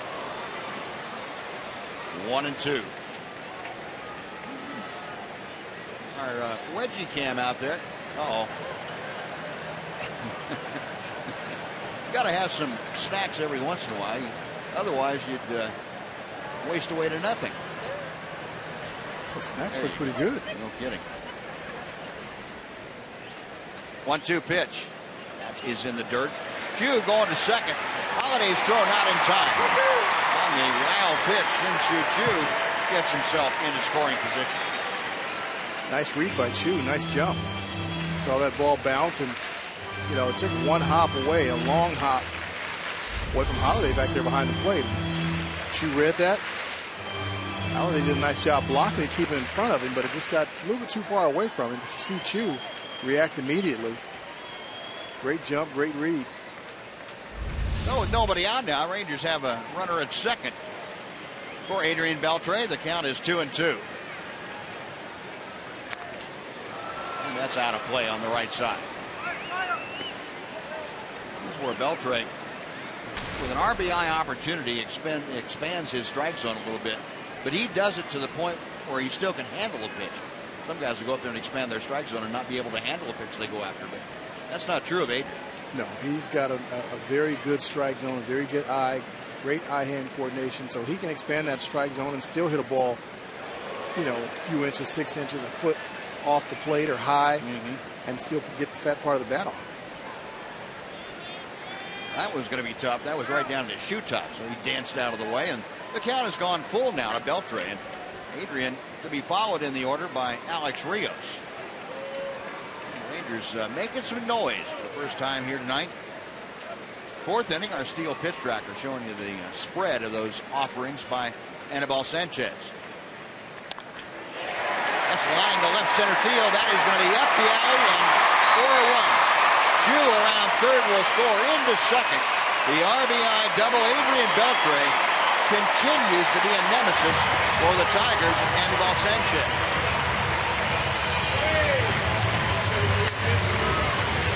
What a surprise. Adrian Beltre gets another hit against the Tigers and Anibal Sanchez. Came into the game 6 for 8 off of Sanchez, now 1 for 2. And 1 out was a scorcher. Gets a hanging breaking ball, stays back on it, drives through it. Wow, that's called being locked in right there. Sure is. Drives that ball in left center field for an RBI double. Well, that makes it a 4-run Tiger lead. It's 5-1. Beltre in scoring position. And Alex Rios will try and pick him up. Rios, a strikeout, his first time up there. Check swing roller foul. It is 0-1. Rios victimized by that good sinker down and in the first time up.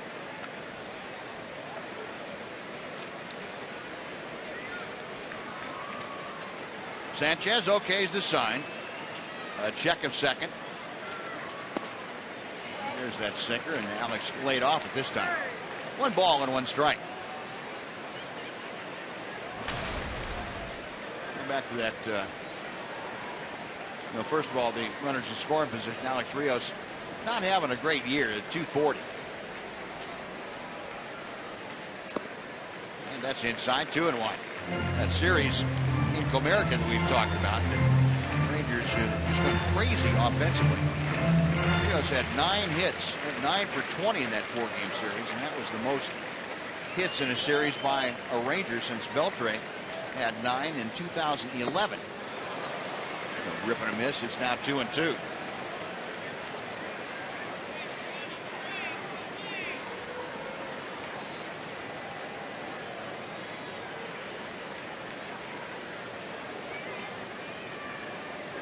Alex also in a pretty good RBI drought. It's been only 1 RBI in his last 12 ball games.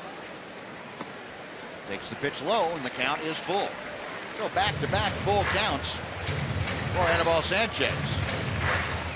Alex Rios trying to join Adrian Beltre by getting aboard. Followed by Carlos Pena. Payoff pitch on the way. Try it again as that chopper stayed right around home plate. That's tough. Tough situation to be in. You know you're going to get a sinker from this guy.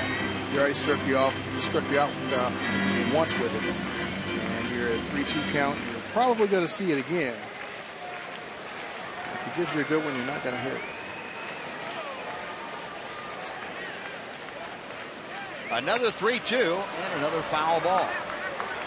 You got a great look at the sunset over the stands here at Globe Life Park. Rios now going to go back and get another bat. Apparently he chipped that one. There's a beautiful shot of it. Clouds parting just enough to give us some beautiful earth tones out there. That's what you call picture perfect. Sure is. And some pretty good downpours. Hope all of you stayed safe this afternoon, this evening. Last couple of days here in the Metroplex, there have been some areas that have been really deluged, and hope all of you have been able to stay reasonably dry and in safe places. Sanchez again set. Another 3-2 is on the way. Another foul ball. This one hit a little more squarely by Rios, but still back into the seats.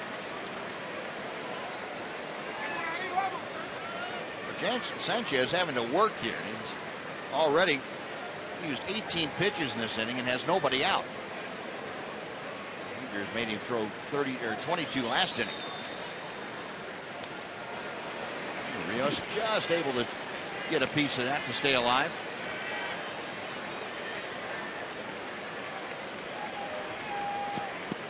Oh, this could be one of these at-bats for Rios that can get things turned around. He's battling, fouled off a sinker, a couple of high fastballs, and then fouled off that changeup there.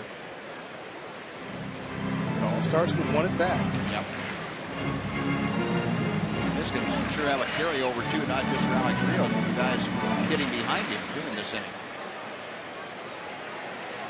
You get a pitcher worn out, not physically, but mentally, in a long at bat like this. Another 3-2. Another foul ball.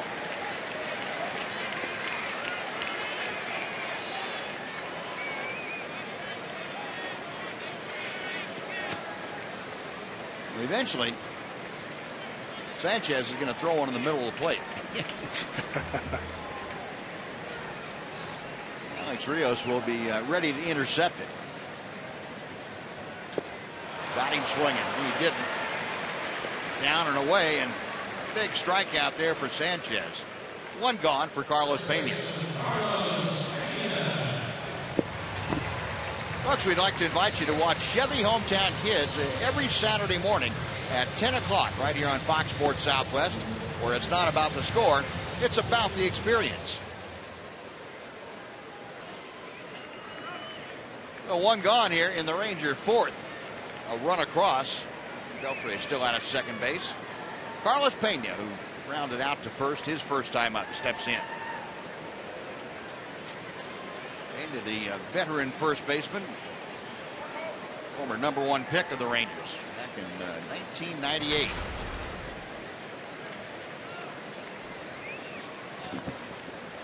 Made his debut with the Ranger club in this ballpark in 2001. Little check swing, and it's a roller foul.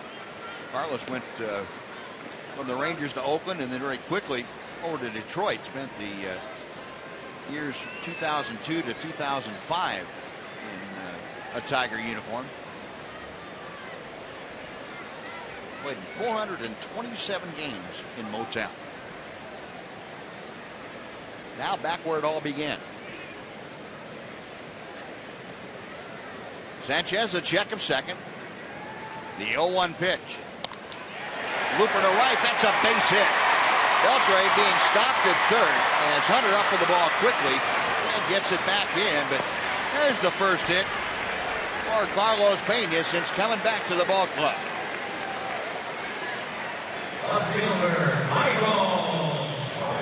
The runners at the corners now and one out, and Michael Choice coming up. Pena gets a fastball middle in from Sanchez. Stays right on it, gets the head to it. See those eyes light up there. Drives into right field for his first, well, I guess I can't say first Rangers hit, but first Rangers hit of 2014. How's that? In a while. About 12 and a half years. Couple years? It's a long drought, isn't it? Yeah, it is. It is. It is that. Jeff Jones going out there to slow things down a bit for Anibal Sanchez. Yeah, good to see Carlos Pena come back. I'm sure he'd be the first to tell you he would have rather had it be different circumstances than all the injuries that have occurred. But I listened to him yesterday, Mac, and you and I talked about this a little bit last night.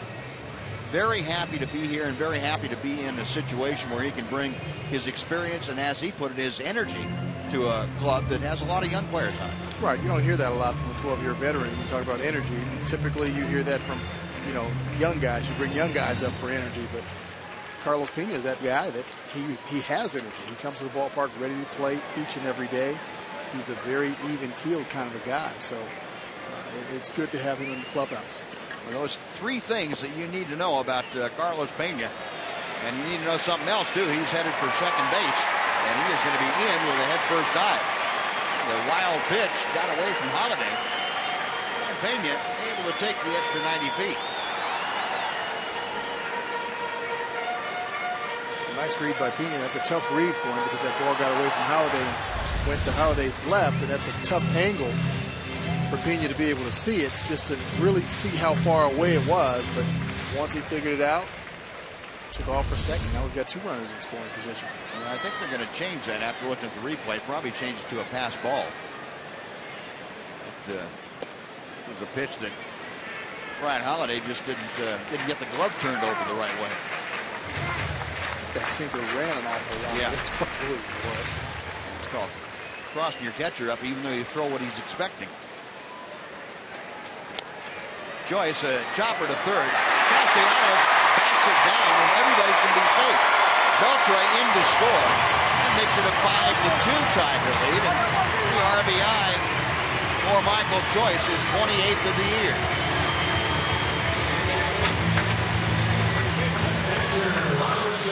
about letting the ball play you. Castellanos got caught in no man's land. He really did. Once you make that commitment to go, you've got to keep going. It's tough to stop. This is what happens when you stop. You see him break forward, then he says, oh, let me go back, field it to the side, but he's a little bit too close to it. So that's going to be an error charged to Castellanos. The RBI, though, is credited to Choice.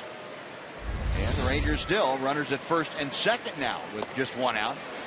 Robinson Chirinos waves at a breaking ball for 0-1. Chirinos had the first Rangers hit against Sanchez. That was last inning. He had a double into the left field corner. Here he's got Pena at second, Choice at first. And up the middle, base hit to center field. Pena around third will score. The throw is cut off. And Robinson Chirinos, his second hit of the night, finishes in Pena.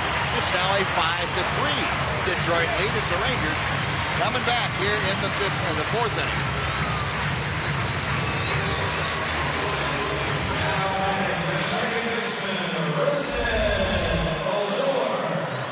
Chirinos gets a fastball right down the middle from Sanchez, drills it right back up the middle, turns it around, drives in another run. Rangers chipping away here. Still just one out, two guys on, another runner in scoring position. This has not been a good part for Anibal Sanchez, and he has not worked here an awful lot, just a couple of times before, but he's gone 0-2 with an ERA of 17 plus in this part. And the Rangers took him a little while, but they're kind of reminding him of that fact right now. Rougned Odor takes an off-speed pitch in for strike one. Odor called out on strikes in the third inning.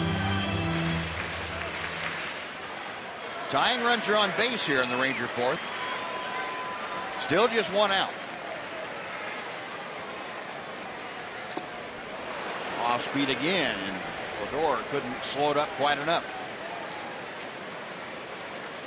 Smith and Hardy the left-hander, loosening in that Tiger bullpen. The bullpen, as we mentioned last night, has not been a strong part of the Tiger team. 4.75 the bullpen ERA. Slow it outside. Holiday, a nice job to keep that ball near home plate. 1-2 now to Odor. Osmus, Jeff Jones, his pitching coach. Osmus, of course, an 18-year major league catcher. So he's got a pretty good feel for what Jeff Jones is probably talking to him about. Sanchez with a 1-2 pitch. 2-2. Trying to nibble at that outside corner, didn't quite get it done. Our steel pitch tracker is showing you about 4 or 5 inches off the plate. Choice at second, Chirinos at first. Davis got a late break coming on, and he's able to outrun his mistake. Makes the catch, and everybody stays put.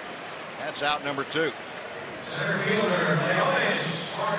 I shouldn't say it was a mistake for Davis. He just didn't get a great jump on it.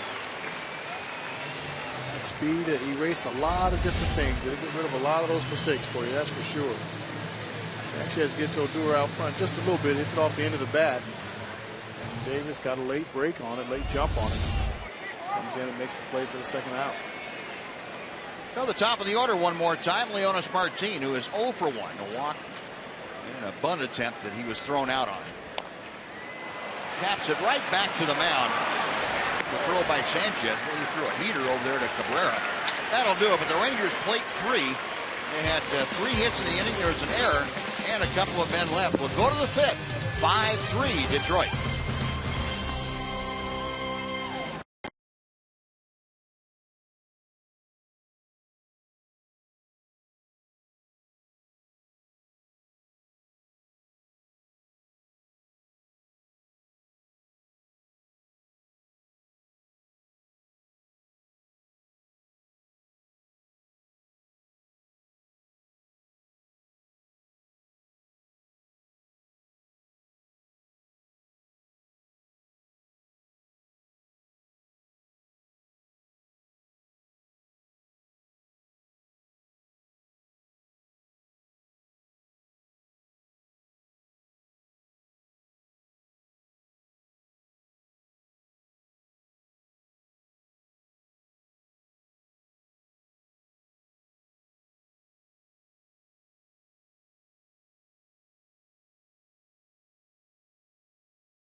Best together in Minnesota as Derek Jeter takes the field for his last All-Star game of his illustrious career. Promises to be an emotional and unforgettable night. Special coverage begins at 4:30 on Fox Sports 1. That's followed by the 2014 All-Star game at 7:30 on Fox. And as we head to the top of the fifth inning, we've got an All-Star visitor. Ivan Pudge Rodriguez joining us, co-host of Rangers Live. Pudge, thanks. Hope you're a little bit better than you were last night. Last night you didn't score any runs, and we talked a lot about throwing people out and stuff. Yeah, today was a little different. I would love to be the opposite, but but we came back, we scored 3, and still eliminated. Okay, I got to let you know how this fifth inning is supposed to work. When you come up in the fifth inning, you've got to come with runs. You got to come with a 0 in the top half and something crooked in the bottom half. Okay, so let's wait until the next inning. Right. Leonis Martin going back. He is at the wall, and that ball's gone. We're not supposed to say that, Mike. You're the one who came up here now. You're supposed to know that. I told you that we have to wait until the next inning. Victor Martinez, his 20th home run of the year to dead center field. And that gets back one of the runs. It's now a 6-3 Detroit lead. I think we better go over that again. I don't think it lost something in the way we talked about that. Don't say that again, Mike. Oh, yeah, me, huh?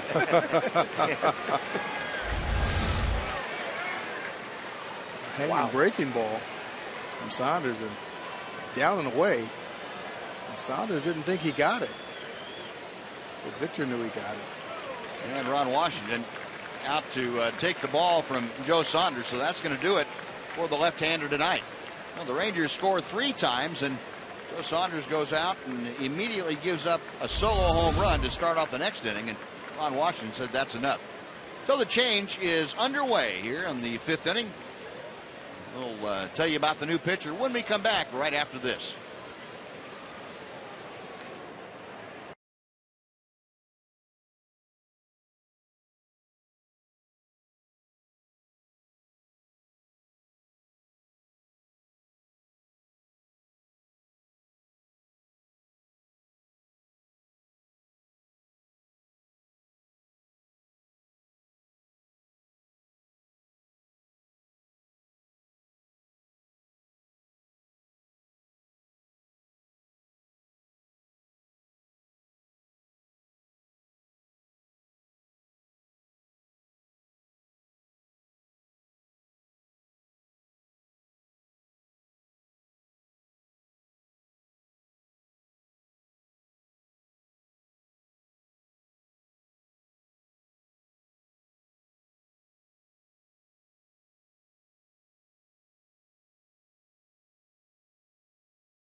Freeway. Don't miss this chance to win great prizes and to meet one of your favorite Rangers at Whataburger. Sean Tollison, the Allen native and TCU X, or I should say Baylor X, TCU Knight here. The Baylor X on the hill for the Rangers. Numbers on Sean Tollison, his 32nd ball game. Ron Washington's been using him a lot. 2-1 record, ERA. Just under 3.5, 36 in the 3rd innings. Came in last night and pitched a scoreless inning. J.D. Martinez to deep right center field toward the Ranger bullpen, and it is gone.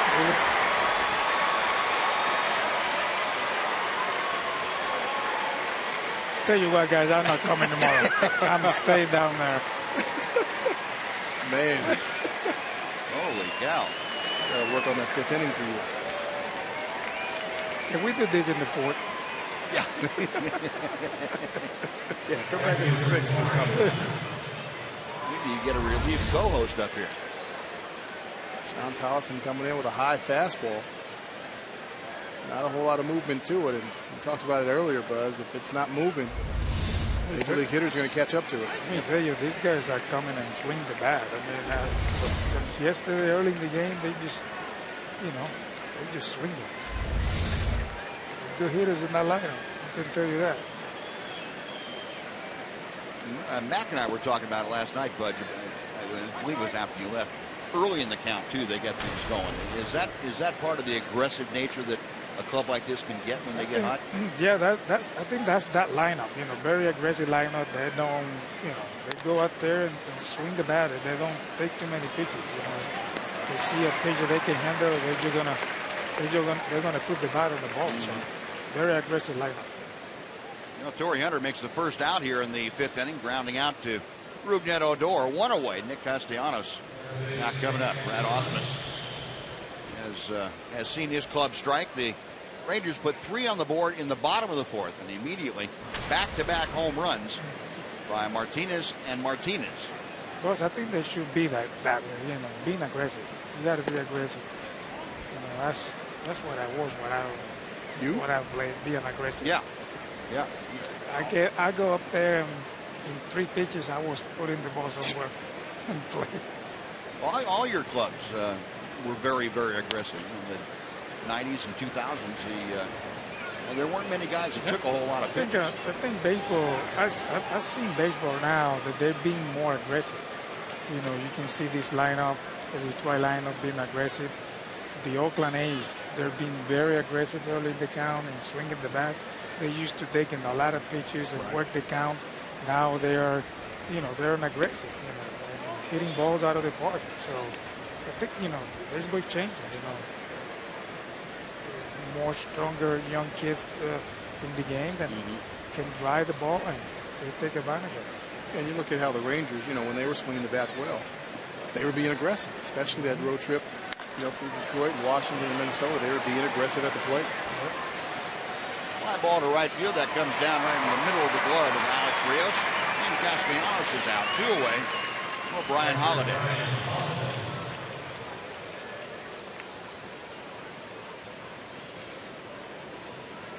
So Tollison gets the 2 outs after giving up the home run to J.D. Martinez in the first pitch that he threw to him. Brian Holiday 0 for 2 tonight. He has struck out and fly to center field.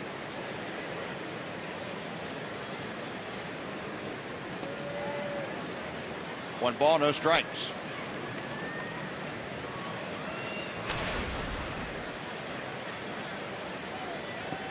Holiday now at 294 with the average.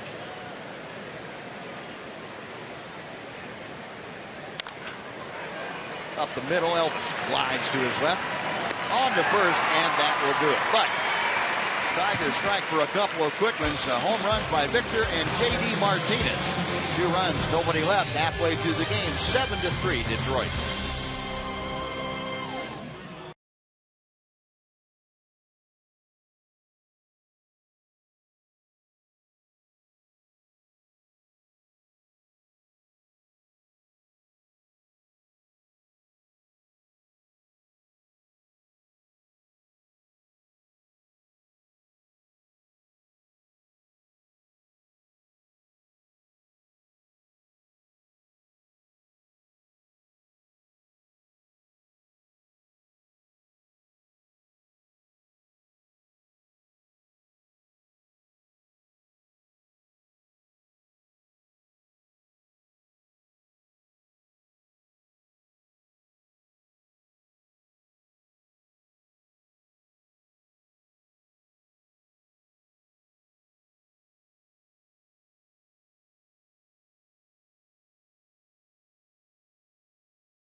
1 when they host the Minnesota Twins. Coverage begins at 2:30 p.m. Then it's at 6 o'clock. It's baseball night in America on Fox as the Yankees meet the Red Sox. It all begins at 2:30 on Saturday afternoon on Fox Sports 1 and streaming live on Fox Sports Go. Now, Anibal Sanchez back out to the mound now. He will work the 5th inning. He has that 4-run lead. Rangers have gotten it down to as few as 2, but his teammates came back with a couple of home runs. Elvis Andrus, Shin-Soo Choo, and Adrian Beltre here in the Ranger 5th inning. Okay, now, Pudge, you can kick in the offense. We're good. This is the one we can go. That's what we want right here. 5th inning. We need some runs. Bottom of the 5th inning. Bottom. Yeah. Yes. Okay. Tomorrow, let's wait to the bottom of the 5th. That's what you forgot. You got to learn from your mistakes. Elvis showing butt, almost gets low bridged. It's 2-1. Andrus tonight 0 for 2. His line to center and tapped back to the mound. Perfect hitters from the bottom of the 5th. You're right. Pitch is low. It's 3-1. So Elvis trying to get aboard to start the Ranger 5th inning off. Shin-Soo Choo, the Ranger DH, waits to be next. Sanchez to the plate. Got him on the fist and up the middle. Juarez, nice play on the run, and Elvis retired. That is out number 1. You don't see him get jammed very often on the 3-1 pitch. Right? We'll talk about that in a second. Time for a Mazda game break. Once again, here's John Radigan.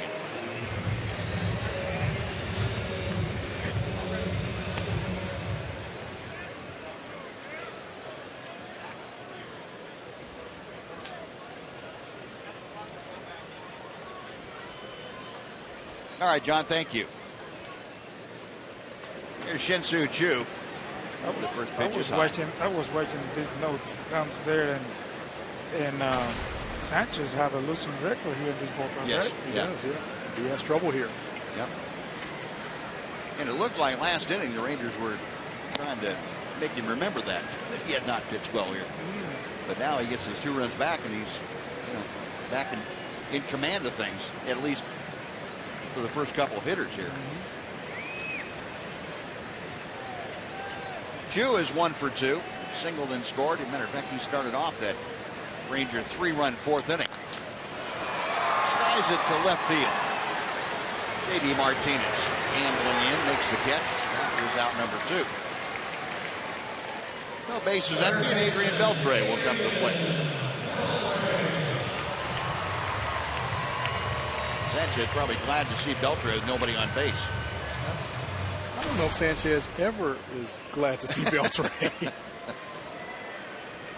Well, let's put it this way. He's less unhappy to see him with nobody on base. Adrian, the RBI double his last time up. Takes a knee-high strike. He is locked in. He is doing very good right now. 7 for 10 now in his career against Anibal Sanchez. 0-1 pitch. I talked to him a little bit earlier today, and he said that he's feeling well. He's feeling pretty good, but he wants to start to drive the ball in the gaps now, like hitting the ball in the gaps. He did it last time out, so it's good. Good sign. Tried to check his swing, and he did not. And it peeled down to first base umpire Clint Fagan, who threw up that right fist. 1 ball, 2 strikes. That's a good point, right? Guys like him, the way he swings, he really wants to drive that ball to the gaps and go over the wall. He's a strong guy. The good thing that he knows that he needs to do that. And that's the thing. He knows what type of hitter he is. He knows his strengths. He knows his weaknesses. And he knows he's not, even though he's swinging the bat well, he's not where he wants to be. He needs to add that last little bit, which is driving the ball into the gaps. And for him, if he's driving the ball into the gaps, they're going to find the other side of the wall. 2-2 the count. Sanchez nods in agreement. And he hits it. Fastball tailed in, and Sanchez throws his hands up on top of his head and say, I can't believe I just did that. And Beltre trotting down to first and saying, I wish you hadn't done it either, to be quite honest.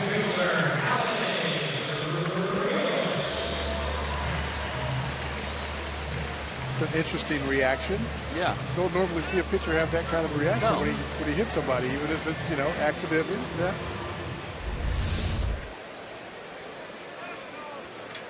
Look at those eyes. Ouch. That doesn't feel good. Buck Sanchez.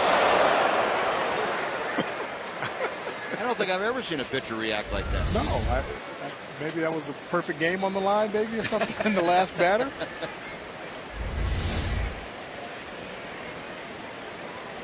Well, certainly it was your fault. Who else threw the ball? Nobody has more fun than that guy on No. the baseball field. Alex Rios taking a strike. It's 1-1. That's how you're supposed to play.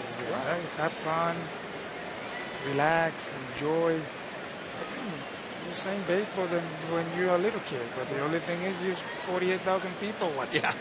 It's the only change. But same baseball. Good, sir. Tosser on at first. That'll do it. Rangers stranded runner. Pudge, thanks for joining us. Appreciate it. And work on that overnight, though. Okay. Yeah, Thank you for having me. Tomorrow, bottom of the fifth. Okay, Tomorrow night, bottom of the fifth. Thank you, guys. 7-3 Detroit after 5.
Texas Rangers baseball on Fox Sports Southwest is brought to you by your Texas Ford dealer. Take the EcoBoost challenge to see why Ford is the best in Texas. Eugenio Suarez leading things off here in the 6th inning against Sean Tolleson. Taking strike one. Suarez walked both times that he faced Joe Saunders tonight. The pitch low and outside. It is 1-1. Suarez walked and was caught trying to steal in the 2nd inning. Walked, advanced to second in the 4th, and that's all the further he got. A rip and a miss. Tolleson, a good cut fastball working its way away from the right-handed hitting Suarez.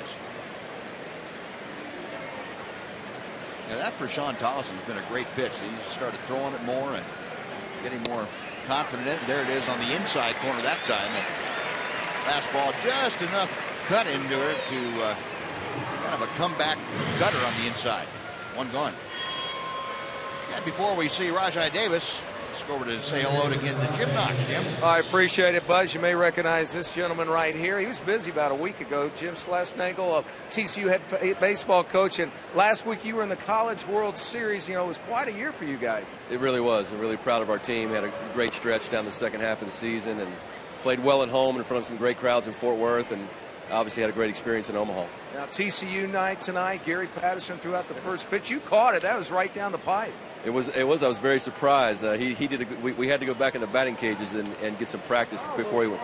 Yeah, he cheated. So, but no, he had a great pitch, and I'm lucky to catch it.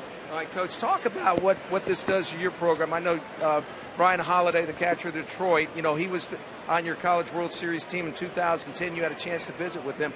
But getting players like that, going to the College World Series, I mean, your club, as well as the Big 12 teams, you got Texas, you got Texas Tech, Oklahoma State could have been a College World Series. I mean, baseball is just thriving in this area. Yeah, it really is, and it really feeds off. I've always said the Rangers lead the way in that. It helps college baseball, junior college baseball, high school baseball, all levels of youth baseball. And so our program's done well, and obviously playing in Omaha hopefully continues to help us get good players and attract more fans so we can get back there. All right, well, Jim, good seeing you, and best of luck. Done a great job at TCU. 11 seasons, 2 trips to the College World Series. Probably see you there next year. Appreciate it. Go Frogs. There we go. All right, Buzz. All right, Knoxie, thank you. Well, Rajai Davis skies out to right field. 2 gone very quickly. Ian Kinsler coming up. Ortiz, Pudge leaves here and goes next door. Very good job on him and in blocking, receiving, throwing the ball. And let me tell you, he's doing a good job throwing the ball. You know, yesterday he threw some 2 guys out. He's got to make his rounds, doesn't he? Yeah, he is. Pudge is stopping at every booth on the way back down to see with John Radigan. He's working his way around left field. He'll end up out there doing the postgame.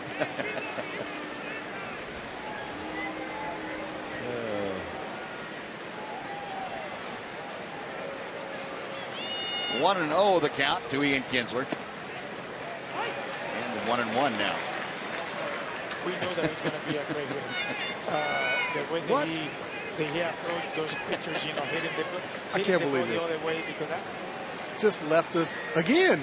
Yeah, no loyalty. This isn't the first time he left us to go to Detroit, is it? No loyalty whatsoever. Pitch outside, 2-1 to Kinsler. Well, you know how those catchers are sometimes. Tried to tell Sundberg that for years, and he wasn't buying it. But you got a new victim here to work on. No, keep working on Sonny. That's okay. Kinsler tonight, perfect evening. A couple of walks and a double. He has scored twice. He is now at 298 with the average. High and outside, 3-1. Will Saunders and Thomason having trouble throwing strikes to Kinsler.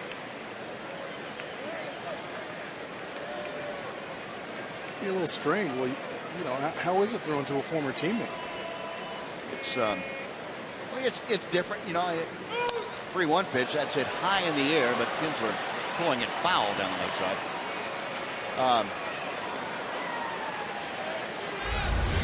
We understand we're getting some more here. Well, we don't get that. We don't get that when he comes in the booth. That's embarrassing. Oh, we're gonna have to talk to him about that tomorrow. Takes care of the visiting booth and leaves us kind of high and dry. Comes over here and gives us some runs. I guess we're just, you know, we're old hat. You know, he sees us every day, so it's I think he's taking us for granted. I think so. Yeah, I really do. Hate when that happens. I know it. Never appreciate it. Wow. Kind of sad. Depressing. I don't know if I can continue. 3-2. Got him swinging. There we go. That pushed me right back up. Punch out at Kinsler for Tollison. It's a 1-2-3 inning. Tigers are gone after 5.5. It's Detroit 7 and Rangers 3.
It's time now for the Sonic Slam inning, brought to you by Sonic. Tonight's jackpot is worth $700 and dinner for two at Sonic Drive-In. Tonight, the Rangers are hitting for Eddie Cromaz from Lancaster. And if a Ranger hits a grand slam this inning, Eddie Cromaz from Lancaster will win $25,000. You can register at any participating Sonic restaurant. That'd be about a good night here for a slam. Carlos Pena leading things off. He'll be followed by Michael Choice and Robinson Chirinos. Rangers trailing by 4. It is 7-3 Detroit. Carlos Pena had a base hit his last time up. He is now 1 for 6 in his return to the Rangers. Came around to score in that 3-run 4th inning for Texas.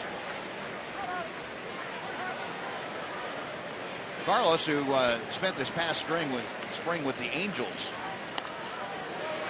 fouls off that first pitch. Pena obviously didn't make their club out of spring training. He didn't have a real good spring. Yeah, there he hit just 139 and only drove in a couple in 20 spring games. He was kind of hanging around the house down in Florida and working out all the time, hoping that an opportunity would come. He said he had a couple of different opportunities, but he really felt this was the best situation for him. There's a towering fly ball to right. If it's fair, it is gone into the corner. Goodbye. Welcome back, Carlos Pena. There we go.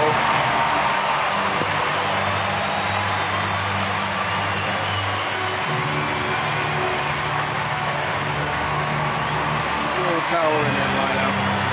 First home run since 2001 for Carlos Pena in a Ranger uniform. We've got a winner in our Sonic Slam inning. Eddie Cromaz from Lancaster wins $700 and dinner for two at Sonic.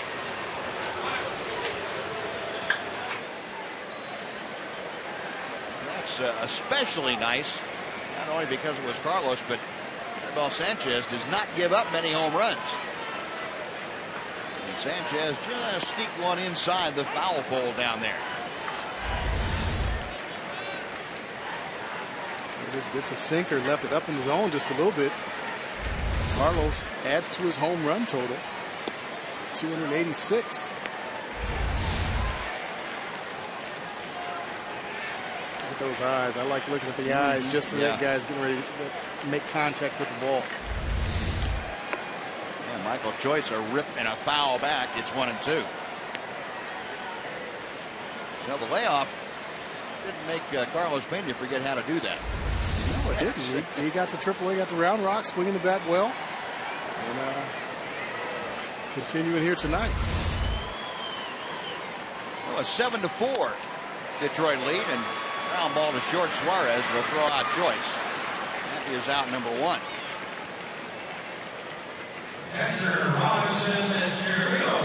We showed you our shot of the wedgie down there in right field. That home run, apparently, the reports we got, it landed in the brisket, so it's covered with barbecue sauce.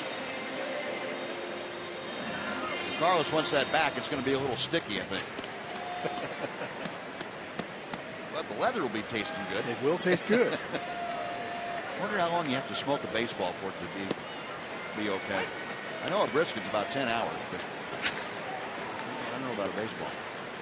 I'll let somebody else tell me how that works out. Robinson Chirinos, a perfect evening tonight, a double and a single. He has driven in a run. Chirinos, who came in with that 0 for 13 intact, and that is a thing of the past now. That pitch inside, it got it. Second hit batter for Anibal Sanchez in the last 5 hitters.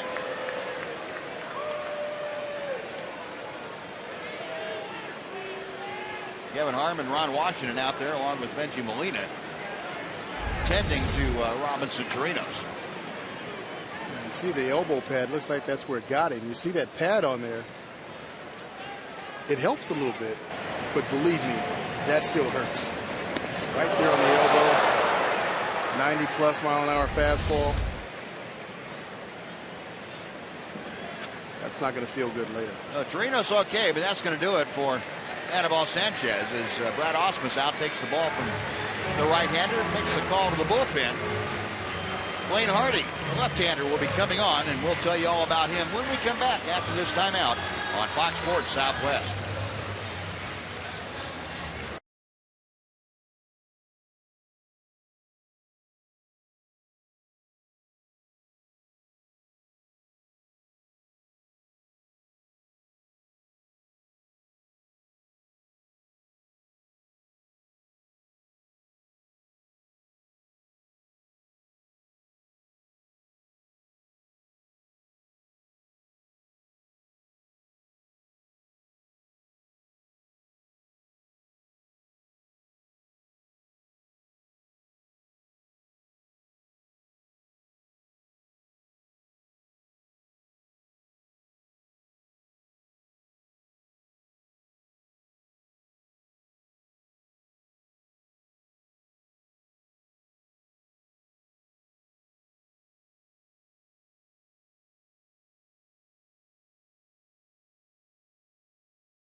Blaine Hardy has come on, our Budweiser pitching line for Sanchez.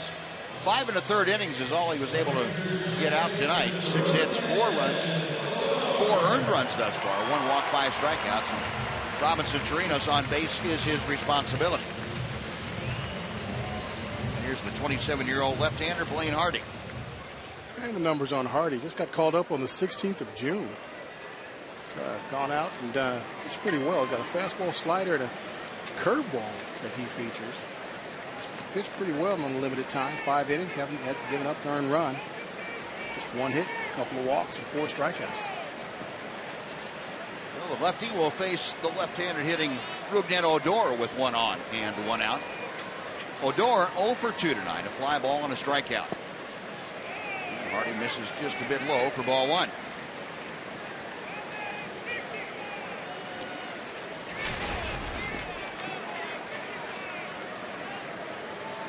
Odor hitting at 287.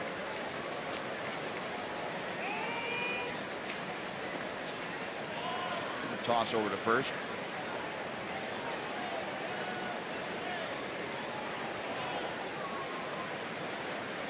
Odor getting back into the box, facing Blaine Hardy, who signed about a little over a year ago with the Tigers, a minor league free agent. Worked last year at both AA and AAA in the Tiger organization, making his first foray into the major leagues this year. Left-hander, a check of first. And let's go over and say hello to Jim Knox. Jim? All right, Buzz. Carlos Pena's first home run back with the Rangers landed here in the Budweiser bullpen. Now, it went off to the wall, but it landed in the brisket. It still has some brisket on the home run ball. Now, Mitch over here got the baseball. And what did you do with it, Mitch? I gave it to this lady here. And why did you give it to her? Do you know her? I just met her about 5 minutes ago. All right, well, very good move by you, Mitch. Still has brisket on the home run ball. Good job there. That's a souvenir. You don't want to wash that brisket off, okay? That could be something. All right, there we go. Free brisket out here in the Budweiser bullpen, Buzz. All right. Good detective work, Knox. I'm glad you followed up on that. Now we've got the entire story. I want to see where that ball, what kind of trophy case that ball is going to go into. Yeah. The refrigerator, maybe? Maybe. 1 ball, 2 strikes. The count to Odor. Got him swinging. And fastball up and in. And Rugnet is out on strikes, 2 away. And Leonis Martin will come up.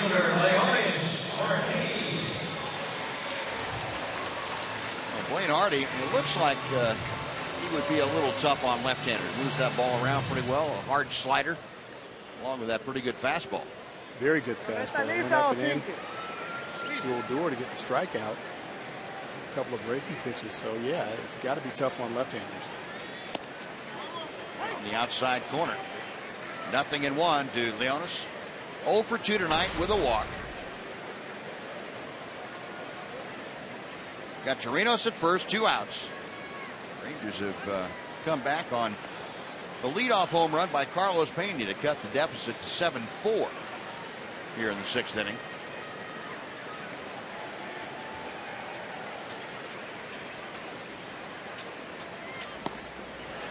Took something off, and Leonis out in front.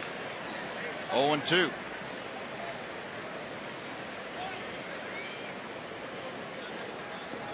Martin currently hitting at .273.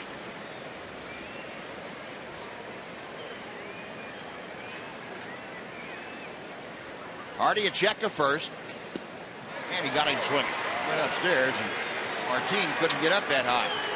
So Hardy strikes out for 2 he faces. Rangers get a run on Pena's home run and strand one. On to the 7th we go, 7-4 Tigers.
His first home run as a Ranger this time around.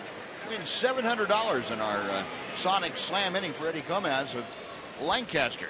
Tigers, 7 of 8 hits tonight, have gone for extra bases. They lead the Rangers 7-4 here at Globe Life Park as we head to inning number 7. And a new pitcher on the hill now, Jason Frazier, has entered the ballgame to take over. The numbers on Jason Frazier's 31st ball game, 1-1 record, ERA of 2.25. And he's been Mr. Reliable for Ron Washington so far this year. And his left-handed batters batting average against right-handers pretty much the same. Not much of a difference, 216 to 220. Frazier dealing to Miguel Cabrera. This is with ball 1. Cabrera is 1 for 2 tonight with a couple of RBI, and he has doubled. Had a sacrifice fly. Chops one foul outside third. And the count evens at a ball and a strike.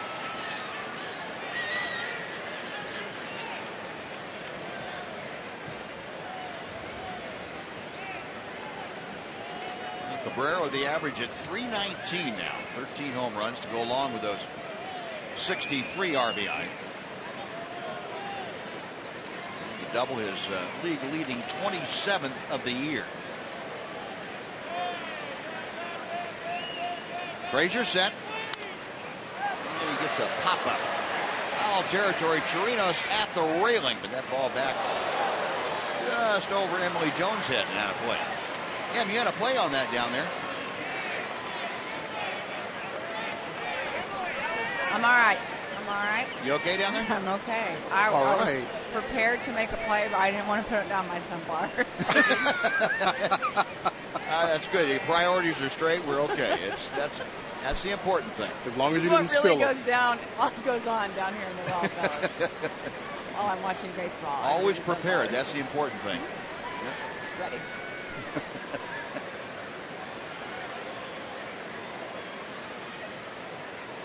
One ball, two strikes. Jason Frazier ready and Cabrera waiting. Just off the outside corner. 2-2.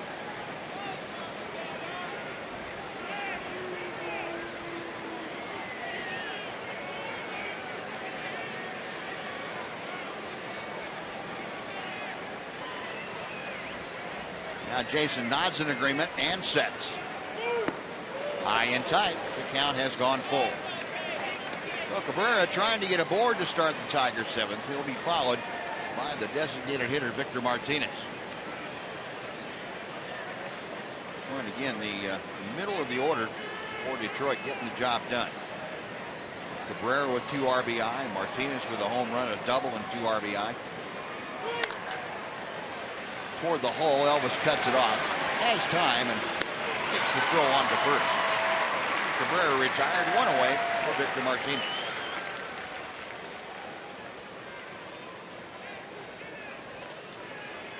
Some nice pitching by Frazier to get Cabrera out in front of that ball. Kept him off balance the entire at bat.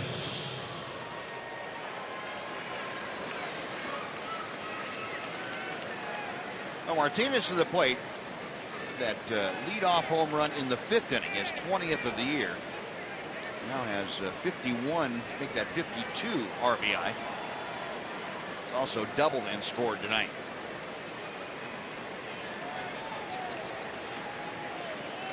Switch hitter batting left-handed against the right-hander Frazier. The pitch is over the inside corner for strike 1.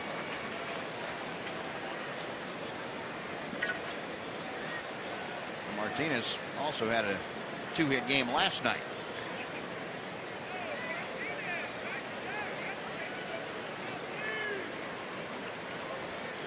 Frazier back to the plate. And he got a pop-up. This one looks like it'll stay in play. Pena and Chirinos. Carlos Pena making the call. And the veteran takes charge and handles it easily for out number 2.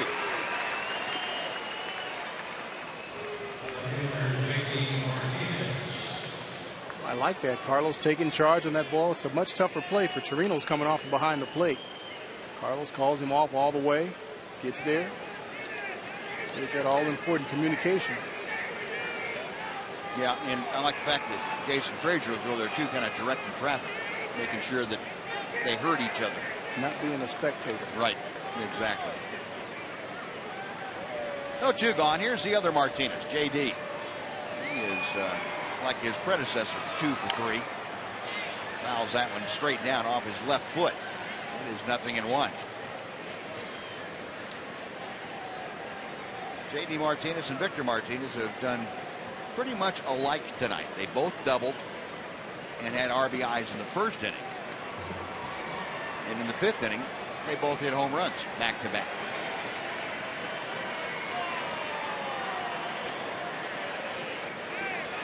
For J.D. Martinez, his 9th home run. He has now driven in 32.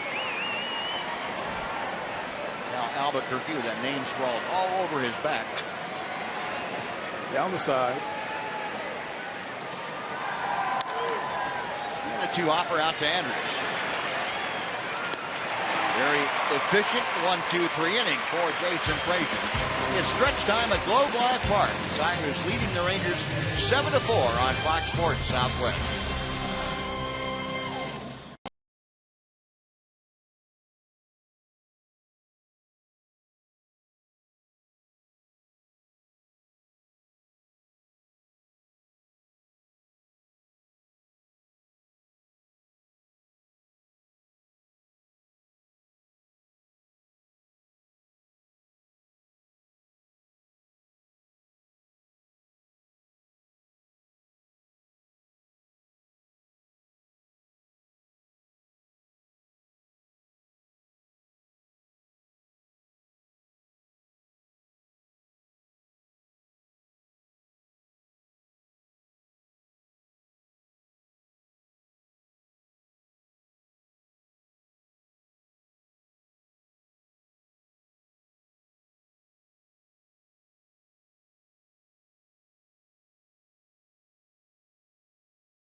T, Uverse Rewind. A very familiar face. Strike three is called. That's Busby okay at the top. June 19th, 1974. Buzz, this ring a bell?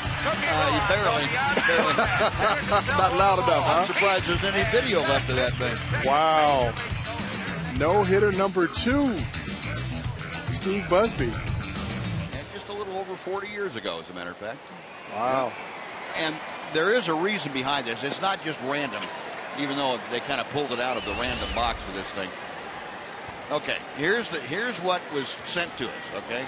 In 1974, I had the no-hitter, my second no-hitter, and there was also a World Cup hat trick on that day. Zerdan.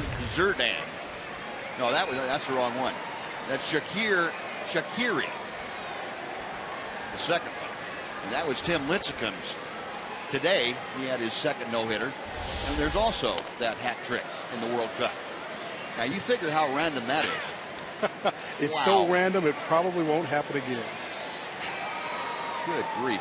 The guys down the truck, they get a little spare time, a little free time, and they come up with stuff you wouldn't believe. And that's a good example of it. Thank you, guys. That's very nice of you, and that means a lot to me. I can tell. Yeah. I can tell that. You're really excited about it. That kind of gets me way down deep here. We've got some tissue here. We've got some tissue for you. Thank you. That kind of makes up a little bit for Pudge leaving us, jilting us. Just a little bit, yeah. Makes up a little bit for it. Thanks, guys. Please don't do that again.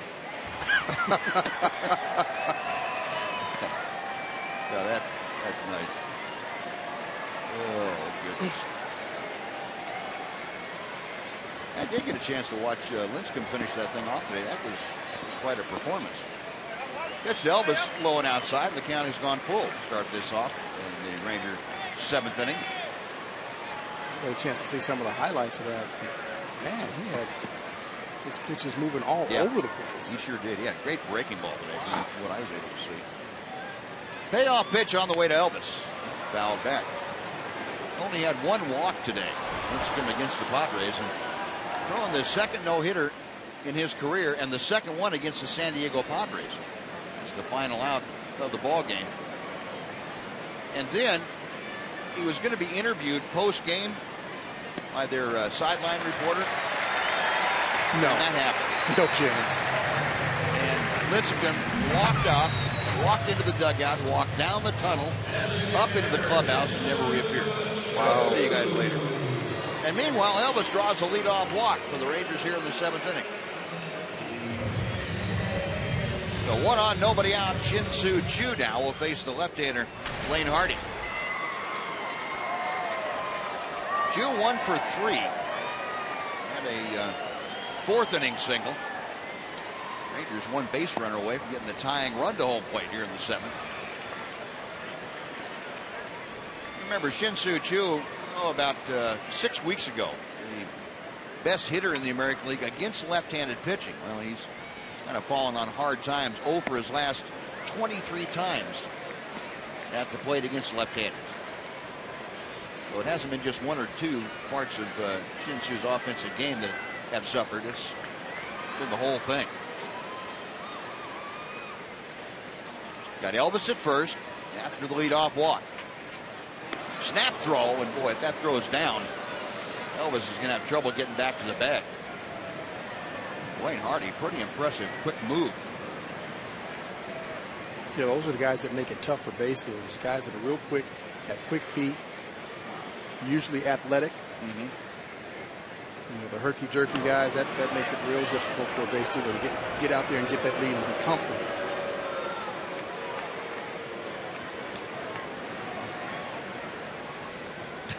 Elvis nodding to Benjamin Linus. Yeah, I saw it that time. Don't have to worry. Now Hardy to the plate. A chop foul. It's 1 ball and 2 strikes now to Choo.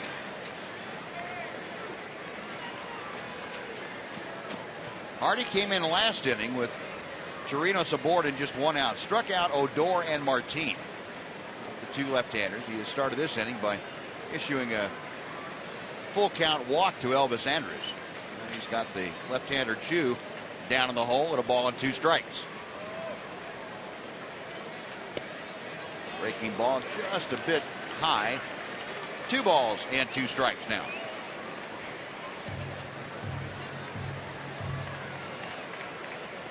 Seven runs on 8 hits, 1 error for the Tigers. 4 runs, 6 hits, no errors for the Rangers. Inside, and it's a full count. But you able to run the string out. Jinsu trying to get aboard. That would bring the tying run to the plate in the person of Adrian Beltre.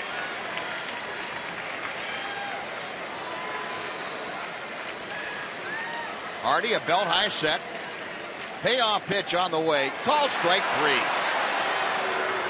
Jew caught looking as Hardy painted the outside corner. And that is a very big out, number 1. And with Brad Ausmus going out to the mound, let's take time for a Mazda game break. Here's John Radigan. John?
Photo of the evening, selected from our many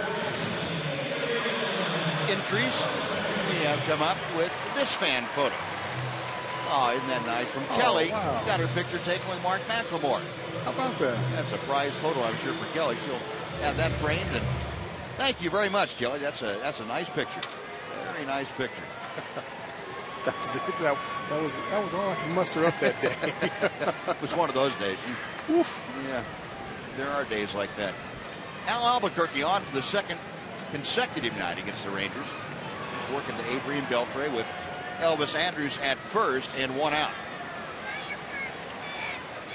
Al Albuquerque's numbers, his 39th ball game, 2-1 record.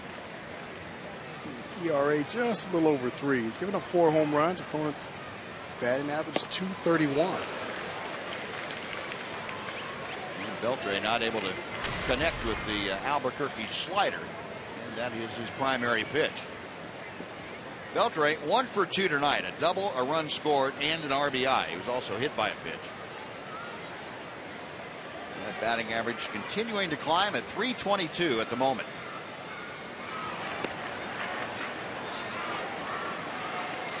Wayne Hardy, the left-hander, did a very good job. He struck out all 3 left-handed hitters that he faced. Got Odor, Martin, and Chu. Walked Elvis. He's the only right-handed hitter that he faced.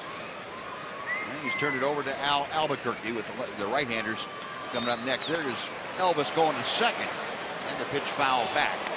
Elvis could have walked in there in a second. And our freaky fast delivery of the night brought to you by Jimmy John's. Adrian Beltre driving the ball into the gap in the left center field. Brought home Shin-Soo Choo, a freaky fast delivery by Adrian. Jimmy John showing you that two-base smash by Beltre. Beltre this time, though, down on the count to Albuquerque. No balls, 2 strikes. On the move again. A chopper to the right side. That is through for a base hit. Around to third is Andrus, and Beltre taking advantage of a gaping hole caused when Kinsler broke to cover second. And the Rangers have runners at the corners and 1 out for Alex Rios. It's a beautiful piece of hitting by Beltre. He gets a fastball on the outside part of the plate. He sees that Elvis is going. Sees that Kinsler left his position at second base to go cover second. And just punches it over to the right side. And through for another base hit. That's just great hitting. You see that, and a veteran hitter, a very good veteran hitter, can react to that. Obviously, you've got to have the pitch to do it. And Beltre got the pitch, and he executed. Well, Beltre's second hit of the night, another multi-hit game, and now Holiday going out to talk to Albuquerque. That's the way the lineup was. Is there anything a second baseman can do as far as delaying going to second, or is it not too much to ask? You can delay it a little bit more, but if you look at where Kinsler started, and he's up the middle a little bit, playing Beltre, right, slight pull, there's not really a whole lot he can do on that one. Even if he comes straight toward home plate, which is really what he's supposed to do, he's not going to get to that particular ball. Now, if he's straight up, then ideally that second baseman or shortstop, you want to come toward the hitter, and then once the ball is hit or not, that's when you make your break toward the bag. But you've got to be in order to do that, and basically straight up. But when you're playing to pull, there was nothing he could do on that one. Beltre going to second. He will make it uncontested. Wow. Albuquerque just completely neglecting Beltre at first, and Adrian now in scoring position. He's showing all parts of the game, breaking out the speed game. This is just taking advantage of a pitcher that got caught up. He's caught up in the moment, what's going on, and forgot about Beltre over there at first base. Now he's got 2 runners in scoring position. A drive to left coming on as Martinez makes the catch. Tagging at third is Andrus, and a head-first slide gets him in ahead of a tag. And the Rangers are on the board again. It's now a 7-5 Tigers lead as Alex Rios with a sacrifice line drive out to left.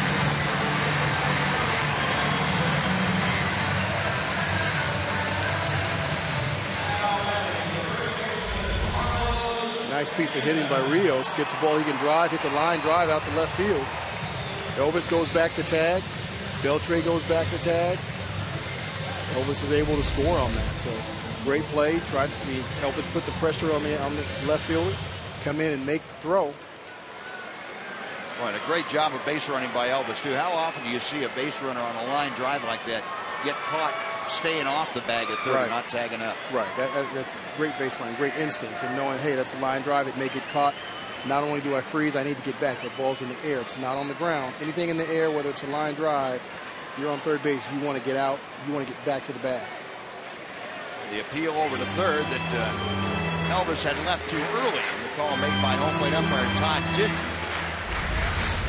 You see this ball hit here. Elvis goes right back to the bag. He knows, hey, it might be caught. There's a chance it's going to be caught. I've got to tag and score. And he gets back and flies home for the run. And now Brad Ausmus out to the mound. You saw Phil Koch, the left-hander, loosening in the bullpen. And that's apparently who Brad Ausmus is going to summon now. So with the left-hander Pena at the plate, probably get the left-hander in. See, Elvis, he was back there on time, waited for the ball to be caught, broke, and you see that this is a little thing, but he was on the outside part of the line away from the catcher. We saw the catcher stand in front of the plate, so he went to the backside of the bag. That's a little thing, but it could have been big if the throw had been a little bit more on target. No, pitching change underway. Phil Koch hustling in, and we'll tell you about him when we get back on Fox Sports Southwest.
ball game. They trail 7-5 now. And Phil Koch, the left-hander, on for his second straight night.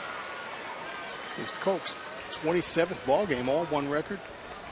ERA is up there a little bit, 5.60. 27 1/3 innings. 20 Ks and 9 walks. He can give up the home run. The opponent's batting average, they're hitting 315 off of him, so he can be a little bit wild, a little bit erratic. Carlos Pena steps in. He represents the tying run in this ball game. Got Beltre at second, 2 outs in the 7th.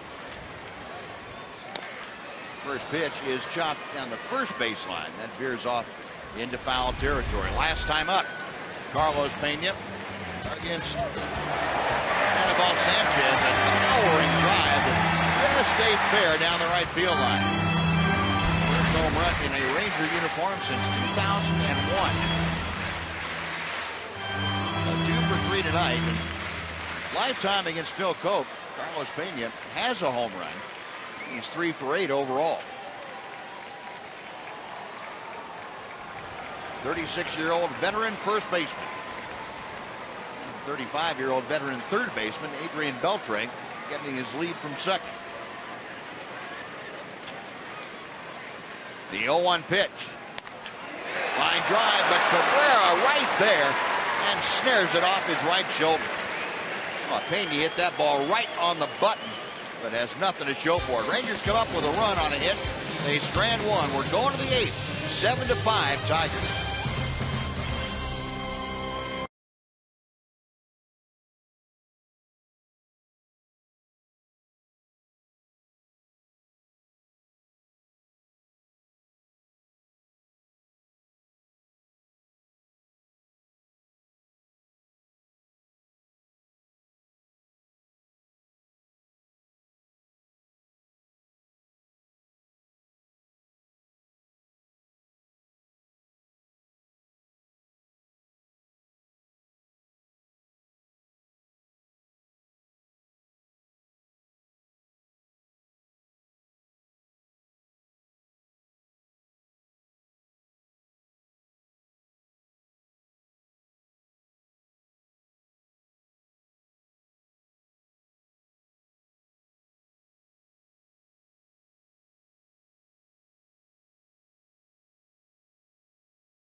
Good Kennedy right here, but not tonight. Not tonight. We got to give it to this guy, Ryan, who came all the way in from where this morning? I came from England at 5 o'clock this morning. England because you wanted to see the Rangers and your girlfriend? Yeah, I'm visiting my girlfriend. England are out of the World Cup, so let's come watch the Rangers. Well, congratulations. You traveled the farthest. Jet lag. Let's support the Rangers. Congratulations. There's his shirt. Progressive fan of the game. Anything else you'd like to say? Let's go Rangers. Lovely jubbly. Good day, mate. Oh, my goodness.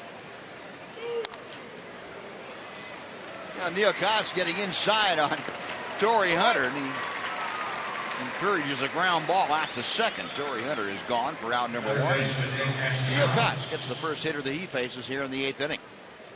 The numbers for Neil Kotz, his 35th ball game, 2-4 record, 37 strikeouts and 11 walks. Kotz has turned his season around. He was, came out of the gate, stumbled a little bit, but I think he's rebounded pretty nicely over the last 6 weeks or so. They seem to be caught up in that inconsistency that was pervasive in the bullpen. Gives up a base hit here to Nick Castellanos, his first hit of the series. Rifled one into left field, a 1-out single puts him on for Brian Holiday. But Neal, well, coming off a great year last year, he was well, at the top of the Ranger bullpen as far as working in the 7th, 8th, and the 9th inning. Skag pitch tracker showing that pitch on the inside corner that Castellanos turned around.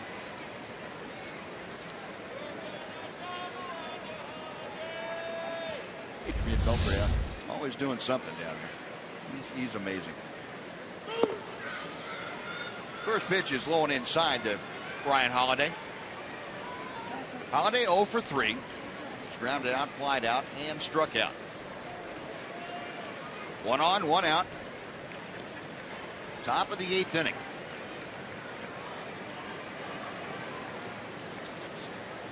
Kott's 1-0 pitch. That's low and inside, 2-0.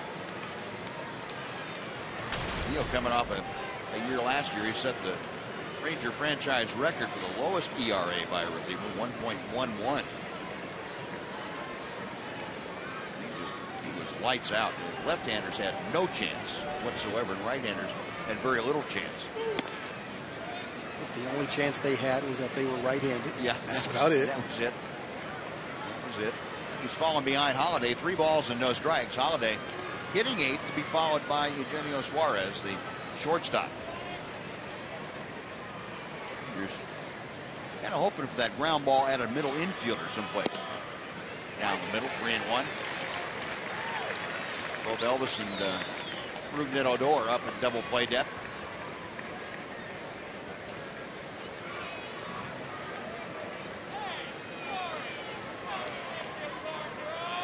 Holiday waiting as Neal Kotz studies the signs. The 3-1 pitch. Inside, ball 4. That walk puts 2 aboard with 1 out for Suarez. Kotz trying to keep the ball down in that situation to get that ground ball double play, but left it down just a little bit too much.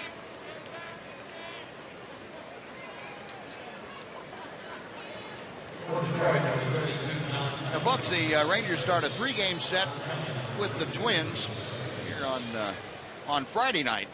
And the first 10,000 kids 13 and under get a Elvis Andrus batting practice jersey. That's courtesy of Globe Life and Accident Insurance Company.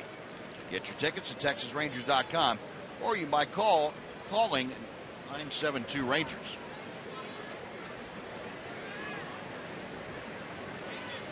Don Kelly has entered the ball game to take over at first base as a pinch runner. The first pitch to Suarez is outside for ball 1.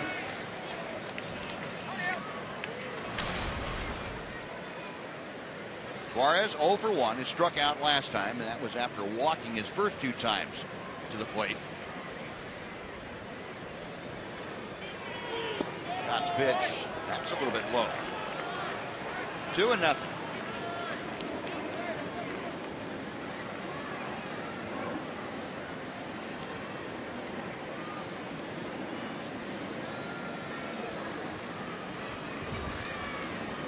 Kelly getting the lead from second.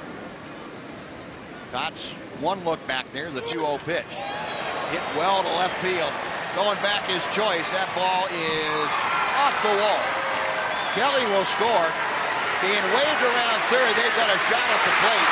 And out standing up is the catcher, Brian Holiday. But on to third goes Suarez after the towering RBI double to left center field. Well, he put a charge into that one. Suarez has 3 home runs already. He's only played in 19 ball games so far this season. So he's got a little sock in that bat, and he puts a jolt into this one, gets a fastball on the inside part of the plate. Not sure whether that ball was going to stay in the ballpark or not. Fortunately, it did. Now back to a 3-run Tiger lead. 8-5 is the score. This ball about halfway up the Southwest.com sign out there. And again, a well-executed relay from Choice to Andrews to Chirinos. But an important run across. And with 2 outs, Rajai Davis takes inside, and the count evens at a ball and a strike. Davis 1 for 4 tonight.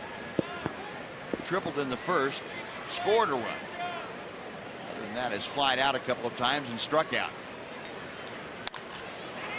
To right field. This one playable for Alex Rios, who makes the catch, and that'll do it. But the Tigers add on a run. They get a run on 2 hits and strand 1. Rangers come to bat at the bottom of the 8th, trailing 8-5.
The bottom of the 8th, 8-5 in favor of the Tigers right now. They will play the 3rd and final game of this series tomorrow. There you can see a couple of the hotter hitters coming into this one. Victor Martinez and, of course, Elvis Andrus, I should say.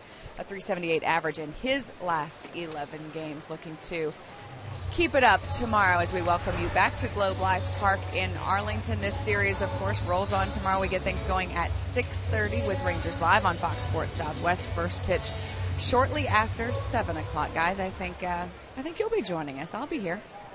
Well, we're going to show up too. Yeah. At least I'm planning on it. Now we go to the bottom of the 8th inning. And another new Tiger pitcher on the hill. That's Jabba Chamberlain. Stout right-hander takes over for the 8th inning. This is Jabba Chamberlain's 35th ball game. Tied for the league lead in holds with 14. Last 5 outings, he's been throwing the ball pretty well. Giving up an earned run, couple of hits, 1 walk, 4 strikeouts. And Don Kelly remaining in the ball game to take over at third base. He pinch ran and scored a run in the top of the 8th inning. Michael Choice is 0 for 3 tonight, but he has driven in a run. He takes a big breaking ball from Chamberlain that nudges the outside corner for a strike. It's 0-2. And Michael reached on an error back in the 4th inning. Got an RBI on that grounder. 0-2 pitch. Deep in the hole at short. Suarez straightens, throws, and gets a nice play the young shortstop. Joyce out, one away now for Robinson and Chirinos. Whereas understanding that, Choice may not look like he's fast, but Choice gets down that line pretty good. Came up firing and made a nice play. Chirinos, a perfect night. He has been aboard all 3 times. He has a couple of hits. He was hit by a pitch his last time up. That was in the 6th inning. Robinson driving in his 22nd run with a 4th inning single. And Chamberlain misses with a breaking ball. It's 1-0.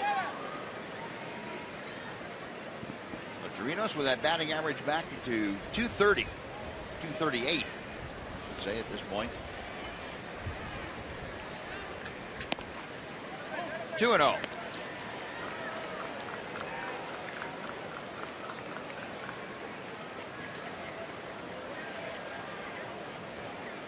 Robinson, a couple of home runs and 6 RBI in his last 7 ball games. 2 balls and a strike.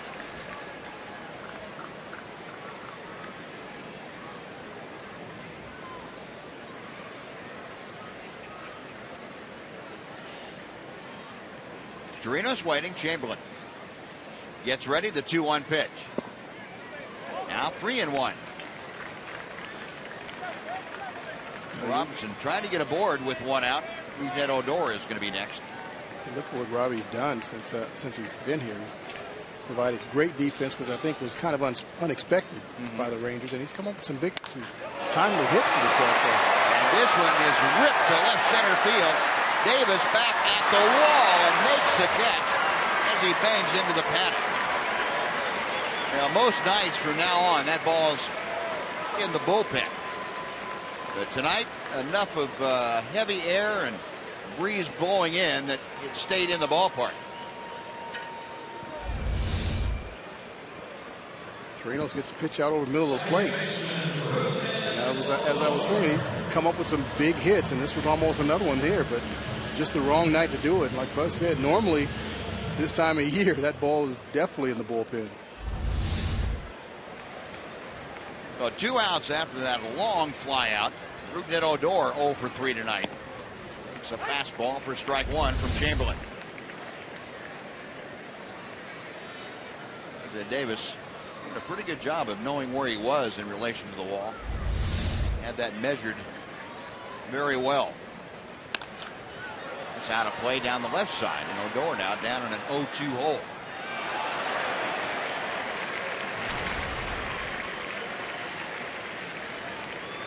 Rougned at 284. Young man doing quite a job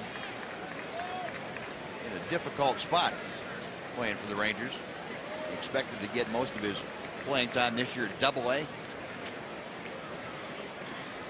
20-year-old was pressed into service after all of the injuries, and he has responded very, very well. Chamberlain ready, the 0-2 pitch.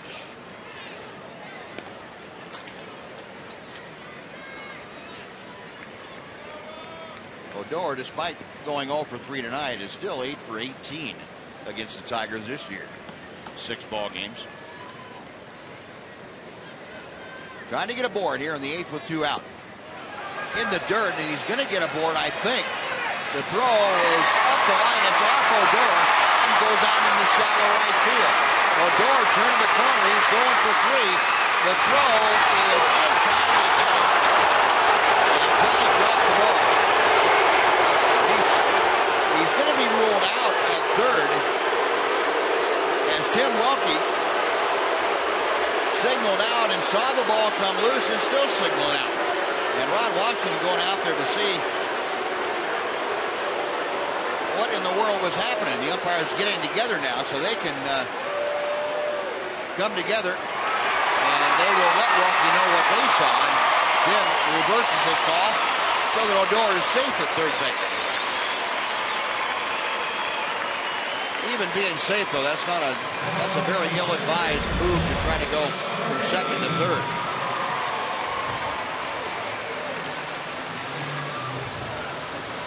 No, that's not a very smart play on Odor's part. You're down 3 runs late in the ball game. You've got the top of the order coming up. The ball's out in right field. You've got a 9-time Gold Glover out in right field that can still throw, as we saw there. If third baseman makes the catch, that Odor is out on that play. But fortunately, he missed it. Now, Leonis Martin takes ball 1. That play goes down as a strikeout. A wild pitch allowing Odor to get to first. And a 2-base throwing error on the catcher, Brian Holiday. Gets Odor over to third.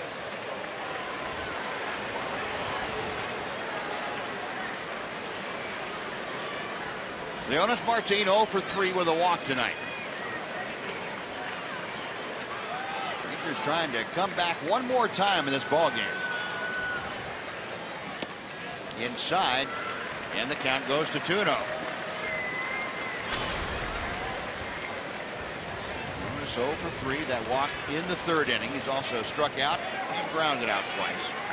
Remember last night in the 9th inning, an opposite field double for an RBI. 2-0 pitch. Not 2-1.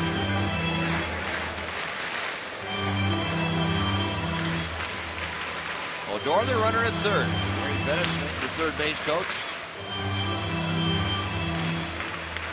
Walking in behind the 20-year-old.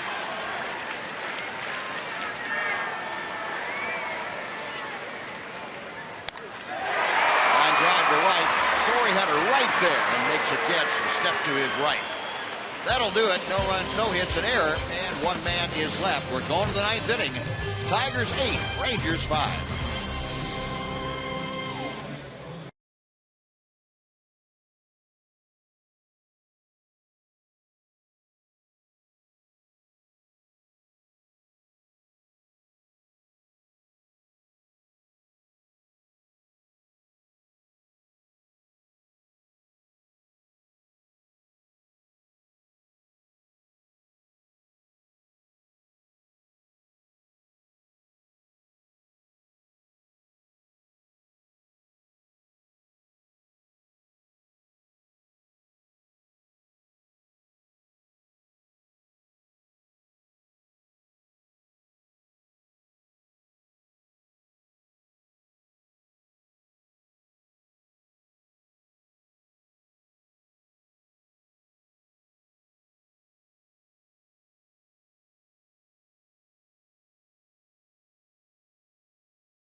They're going to need to get some work done in the 9th. We're putting the final work in on Rangers Live, presented by Esurance. It comes your way right after the game. We'll bring you a complete post-game wrap-up. Will it be a happy show or a sad show? We'll find out with what happens in the bottom of the 9th inning. We'll also have lots of NBA news, a huge trade. In fact, the Mavericks have a proven championship piece in the fold. We'll tell you who that is and give you all the Rangers post-game reaction. Rangers Live, presented by Esurance, right after the game. All right, John, thank you. Did we get LeBron James? No. I don't think so. No. Not yet. No. Working on it. Hey, I'll tell you what. Cuban, there's no telling. Exactly right. Ian Kinsler is starting off the 9th for the Tigers. A count of 1 ball and 1 strike. Kinsler tonight is 1 for 2 with a couple of walks. He has doubled, struck out, scored a couple of runs tonight. And facing Neil Kotz. Line drive into left field, a base hit. Ginsler, another multiple hit game. As he scorched that one by the dive of Adrian Beltre.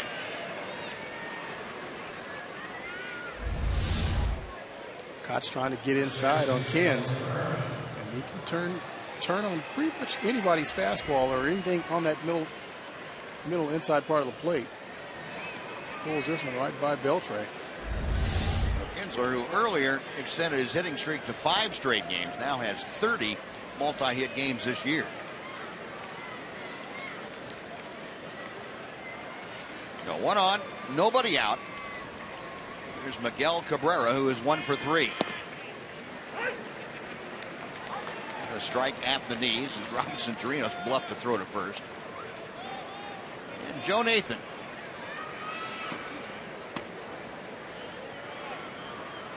Closer who has been having a few problems like the rest of the Tiger bullpen out there getting loose.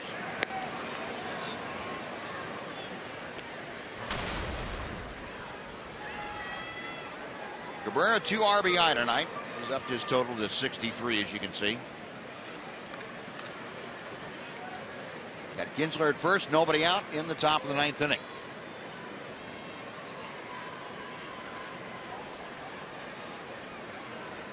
Cott's a long look at first. Now the pitch to the plate. The count goes to 0-2. Again, Cabrera trying to take a shot at the right side. Ranger infield shading him around to the left. Leaves a pretty good size hole with Pena holding Kinsler on at first. Probably an 80-foot gap between Odor and the first base foul line.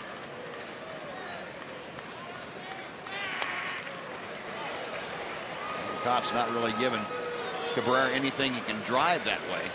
Went up on his fist. Still 0-2.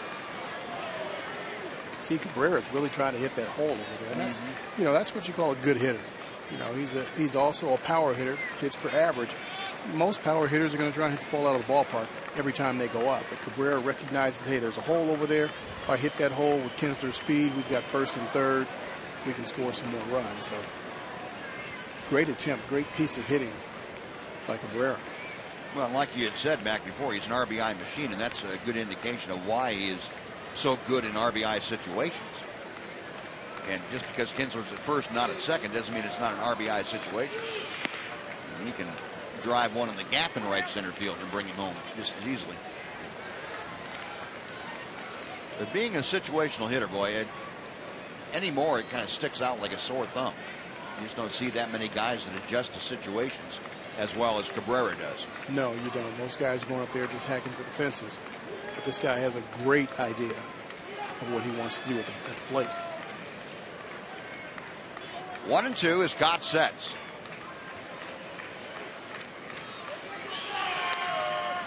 Trying to go that way again and fouled it back to the screen. It was interesting too hearing Pudge talk about his conversation with Adrian Beltre about wanting to drive the ball in the gaps, and it's a guy too that will adjust to a situation, being able to drive the ball to right center when he wants to, or to left center when the situation calls for it. He wants to be able to add that to his repertoire of what he's got going for him right now. 2-2 now the count. Yeah, when guys can do that, I mean, those are really good hitters. Yeah. You know, we're talking about when they want to, when the opportunity presents itself, that's what they're shooting for. There aren't many guys around baseball that can get that done. Yeah, you've got an idea of, hey, this is what I'd like to do, but these guys are you know, some of the best in the game, and they can really get it done. Got him swinging. That's a little extra on the fastball and got it up away from Cabrera. That is out number 1. For Kotz, strikeout number 1 tonight. See Kotze going upstairs. A little extra on that fastball to get it by Cabrera. You don't see a lot of that, or I don't see a lot of it anymore, Buzz, where a pitcher, you know, got 94, 95, but stays around 92, 93, and then when he needs a strikeout, he can reach back a little bit and put a little extra on it. Yeah. And usually it's the pitch that he wants to throw up a little bit, get it elevated in the strike zone or just out of the strike zone. No, I agree. You talk about hitters. So there goes Kinsler, and the pitch, a check swing foul by Victor Martinez. So Kinsler will have to retrace his steps. You talk about hitters wanting to jack the ball out of the ballpark in every pitch. You see too many pitchers who want to just throw the ball as hard as they can on every pitch, every fastball anyway. And the idea of keeping hitters off balance doesn't mean throwing a ball by them every time. It means setting them up so you can throw a ball by them with less if you want to.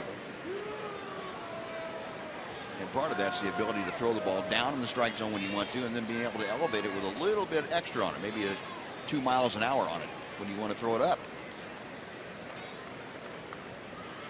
0-1 pitch. It is a called strike on the swing. Oh, it's 0-2. Cops keeping the ball down to Martinez. It looked like a strike anyway, but pretty close. I caught Todd Tishner looking at the swing instead of where the pitch ended up. There's Skaggs pitch tracker showing you that was indeed right at the bottom of the zone. 0-2 the count. Right center field, easy play as Leonis Martin makes the call on the catch. And that is out number 2. Well, fans, Adrian Beltran, all the Rangers need your vote to make it to the All-Star game this year. And if you vote online up to 25 times and select Rangers as your favorite or other favorite team, you'll receive a ticket offer good for 50% off select games in August and September. Just visit TexasRangers.com/vote today.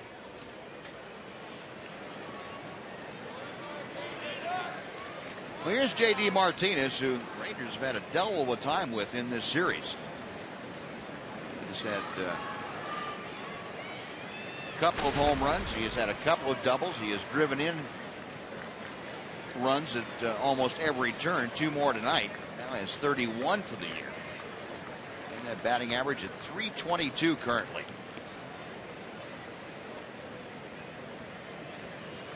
Kotz and Kinsler playing a little game of cat and mouse over there. Kinsler trying to expand his lead just a bit. See if he can't get himself in scoring position for Martinez.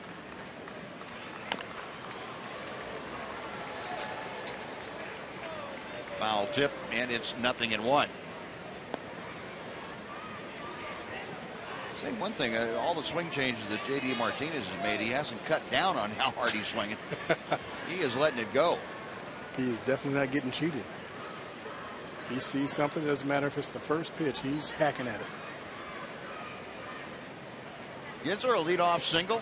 2 outs later, still anchored at first. Omar Vizquel, the first base coach, keeping an eye on Neil Kotz as the left-hander sets.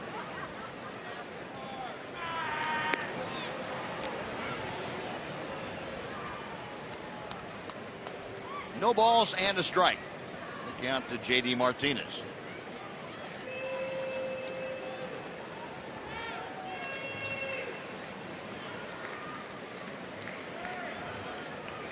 Now Kotz ready to go again. And a chopper just foul outside the bag at third. No balls and 2 strikes.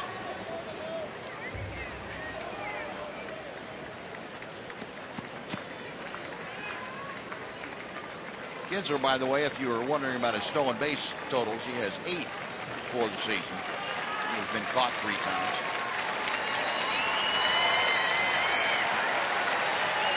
Crowd a little bit over 34,000 on hand here tonight, 34,254.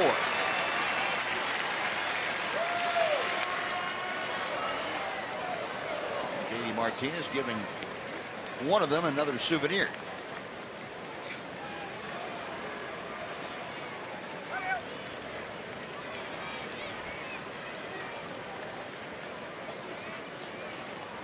Martinez back in the batter's box. Kotz back up on top, the pitching rubber.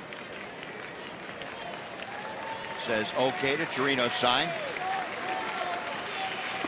Got him swinging. Good pitch down and in from Kotz. He gets 2 strikeouts in the inning. Strands Kinsler after the leadoff single. Bottom of the ninth coming up. Andrews, Chu, and Beltre. 8-5 Detroit.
Texas Rangers baseball on Fox Sports Southwest is brought to you by Southwest Airlines.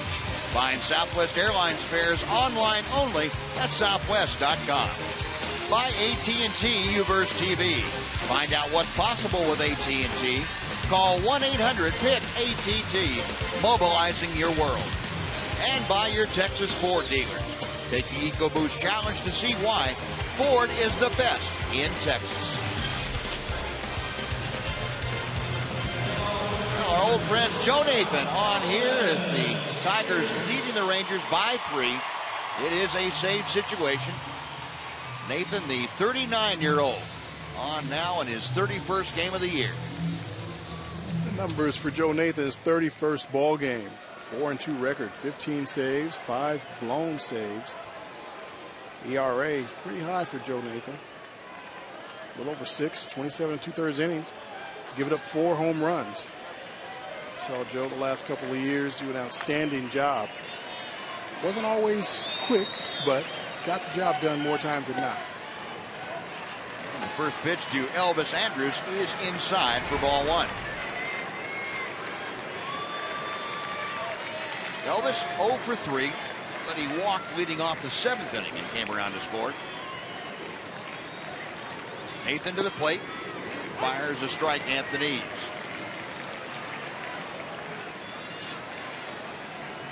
Nathan was talking about the struggles that he had. He went through a streak where he 3 consecutive saves, and he tried to drop his arm slot back down a little bit. He thought he'd gotten up a little bit too high.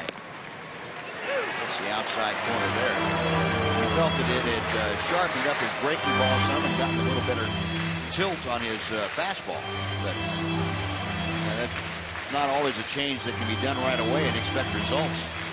Now, a little bit of a change like that, Buzz, a little adjustment like that, can it have that much of a difference? It can, yeah. Yeah, sometimes you get yourself all tied up. It's like a hitter getting his hands, say, too close to your body, where your body wraps around your hands almost.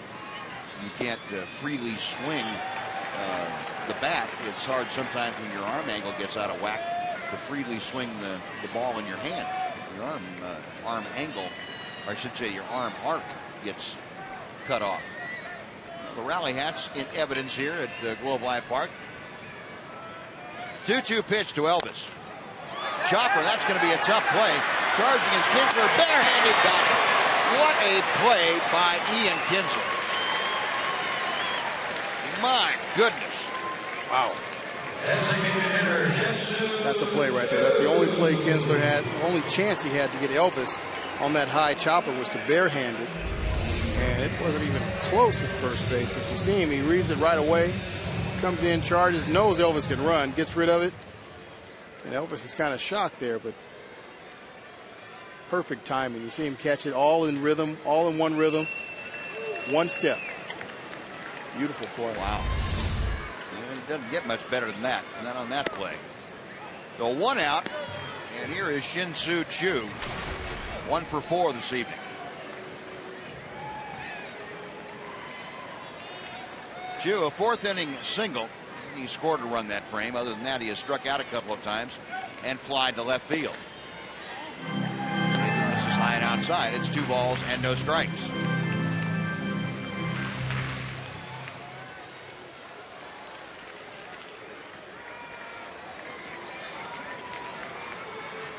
Ryan Holiday flashing the signs out. Nathan agrees.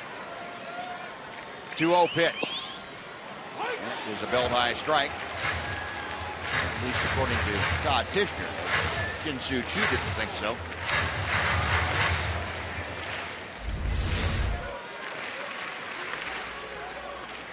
And our Skag pitch tracker would agree with Shin-Soo Choo. He had a right to be barking. Fouled out of play, and the count is even. They don't see Choo say too much to umpires. If he's talking to an umpire, he may ask him if he thought that was a strike or was that too low or whatever. But you don't see him be that verbal with an umpire. And basically tell him that was not a strike. Right. He's got to feel like he's being piled on him now. I mean, it's been going on for a while. 2-2 pitch from Nathan. Loop down the left field line. That is in for a base hit. Choo, a big turn at first, is going for 2. The throw not nearly in time by Martinez. And Shin-Soo, an opposite field double. 1 out. And Adrian Beltre coming up. Nice piece of hitting by Choo. A couple of close calls on him, and he didn't lose his head, didn't lose his composure. Stayed with this breaking ball, and Joe left it up in the zone, and Choo knocked it in the left field for a double. This is just concentration, just not not throwing that at bat away after having a bad call called on him. A lot of hitters, typically a young hitter, would be a little bit upset and let that linger and not be able to finish off the at bat like that. Well, the Rangers now with 8 hits. And Adrian Beltre takes high and outside. Beltre has 2 of them. A single and a double. He has driven in a run. He has scored a run. Adrian just 3 for 24 in his career against Joe Nathan. Nathan, of course, with 80 saves the last 2 years as a member of the Rangers. Check of second, the 1-0 pitch. That's laced to left center field.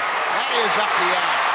Choo will score. Beltre, a turn at first, will hang on, but he has another RBI base hit. And that makes it an 8-6 Tiger lead. Buzz, I think he heard that sound again. Yeah. Sounded like a cannon going off. Beltre is just on fire. Everything he hits is right on the screws.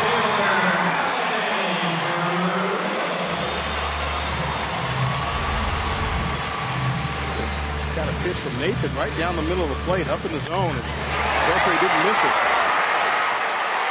Drives it in the left center field for another RBI single.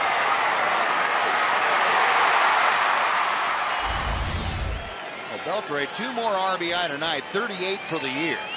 Here's Alex Rios, who had a sacrifice fly or line drive last time up. It's a breaking ball from Nathan for strike 1.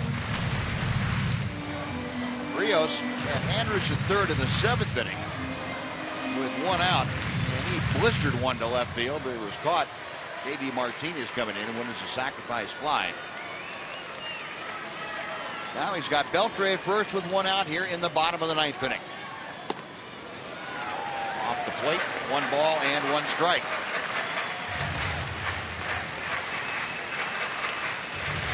And Joakim Soria getting loose in case in that Ranger bullpen. The Rangers are able to come back and tie it. Soria would be the guy to work in overtime. Chopper going to be tough play. The throw to second, and just in time to get the sliding Beltre. Quick release by Suarez, and Beltre just nipped by half a step.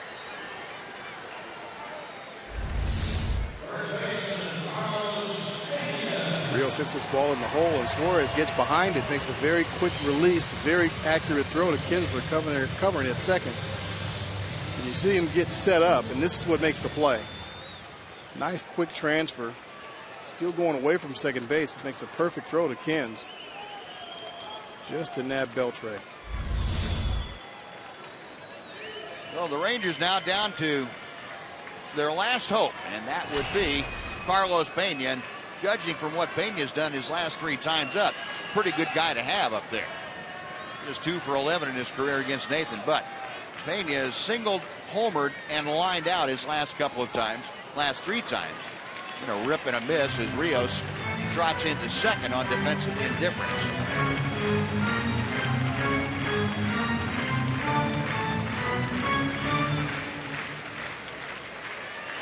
So Nathan, a struggle again here tonight. He's given up a run on a couple of hits. Still has a 2-run lead, but facing the tying run in the person of Carlos Pena.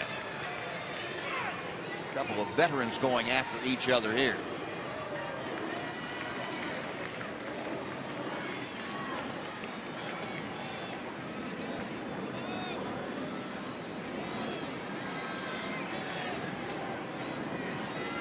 Nathan peering in for the sign. A check of Rios at second. Pena couldn't stop himself. No balls and 2 strikes now.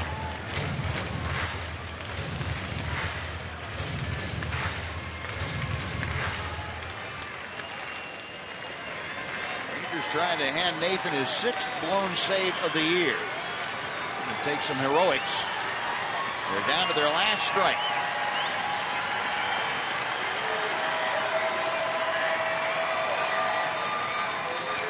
Rios peering in from his vantage point at second.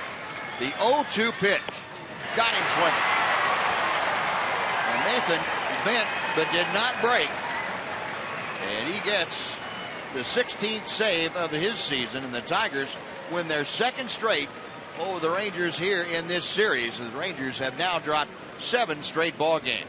8-6 the final. John Radigan and Ivan Pudge Rodriguez back to wrap things up right after this on Fox Sports Southwest.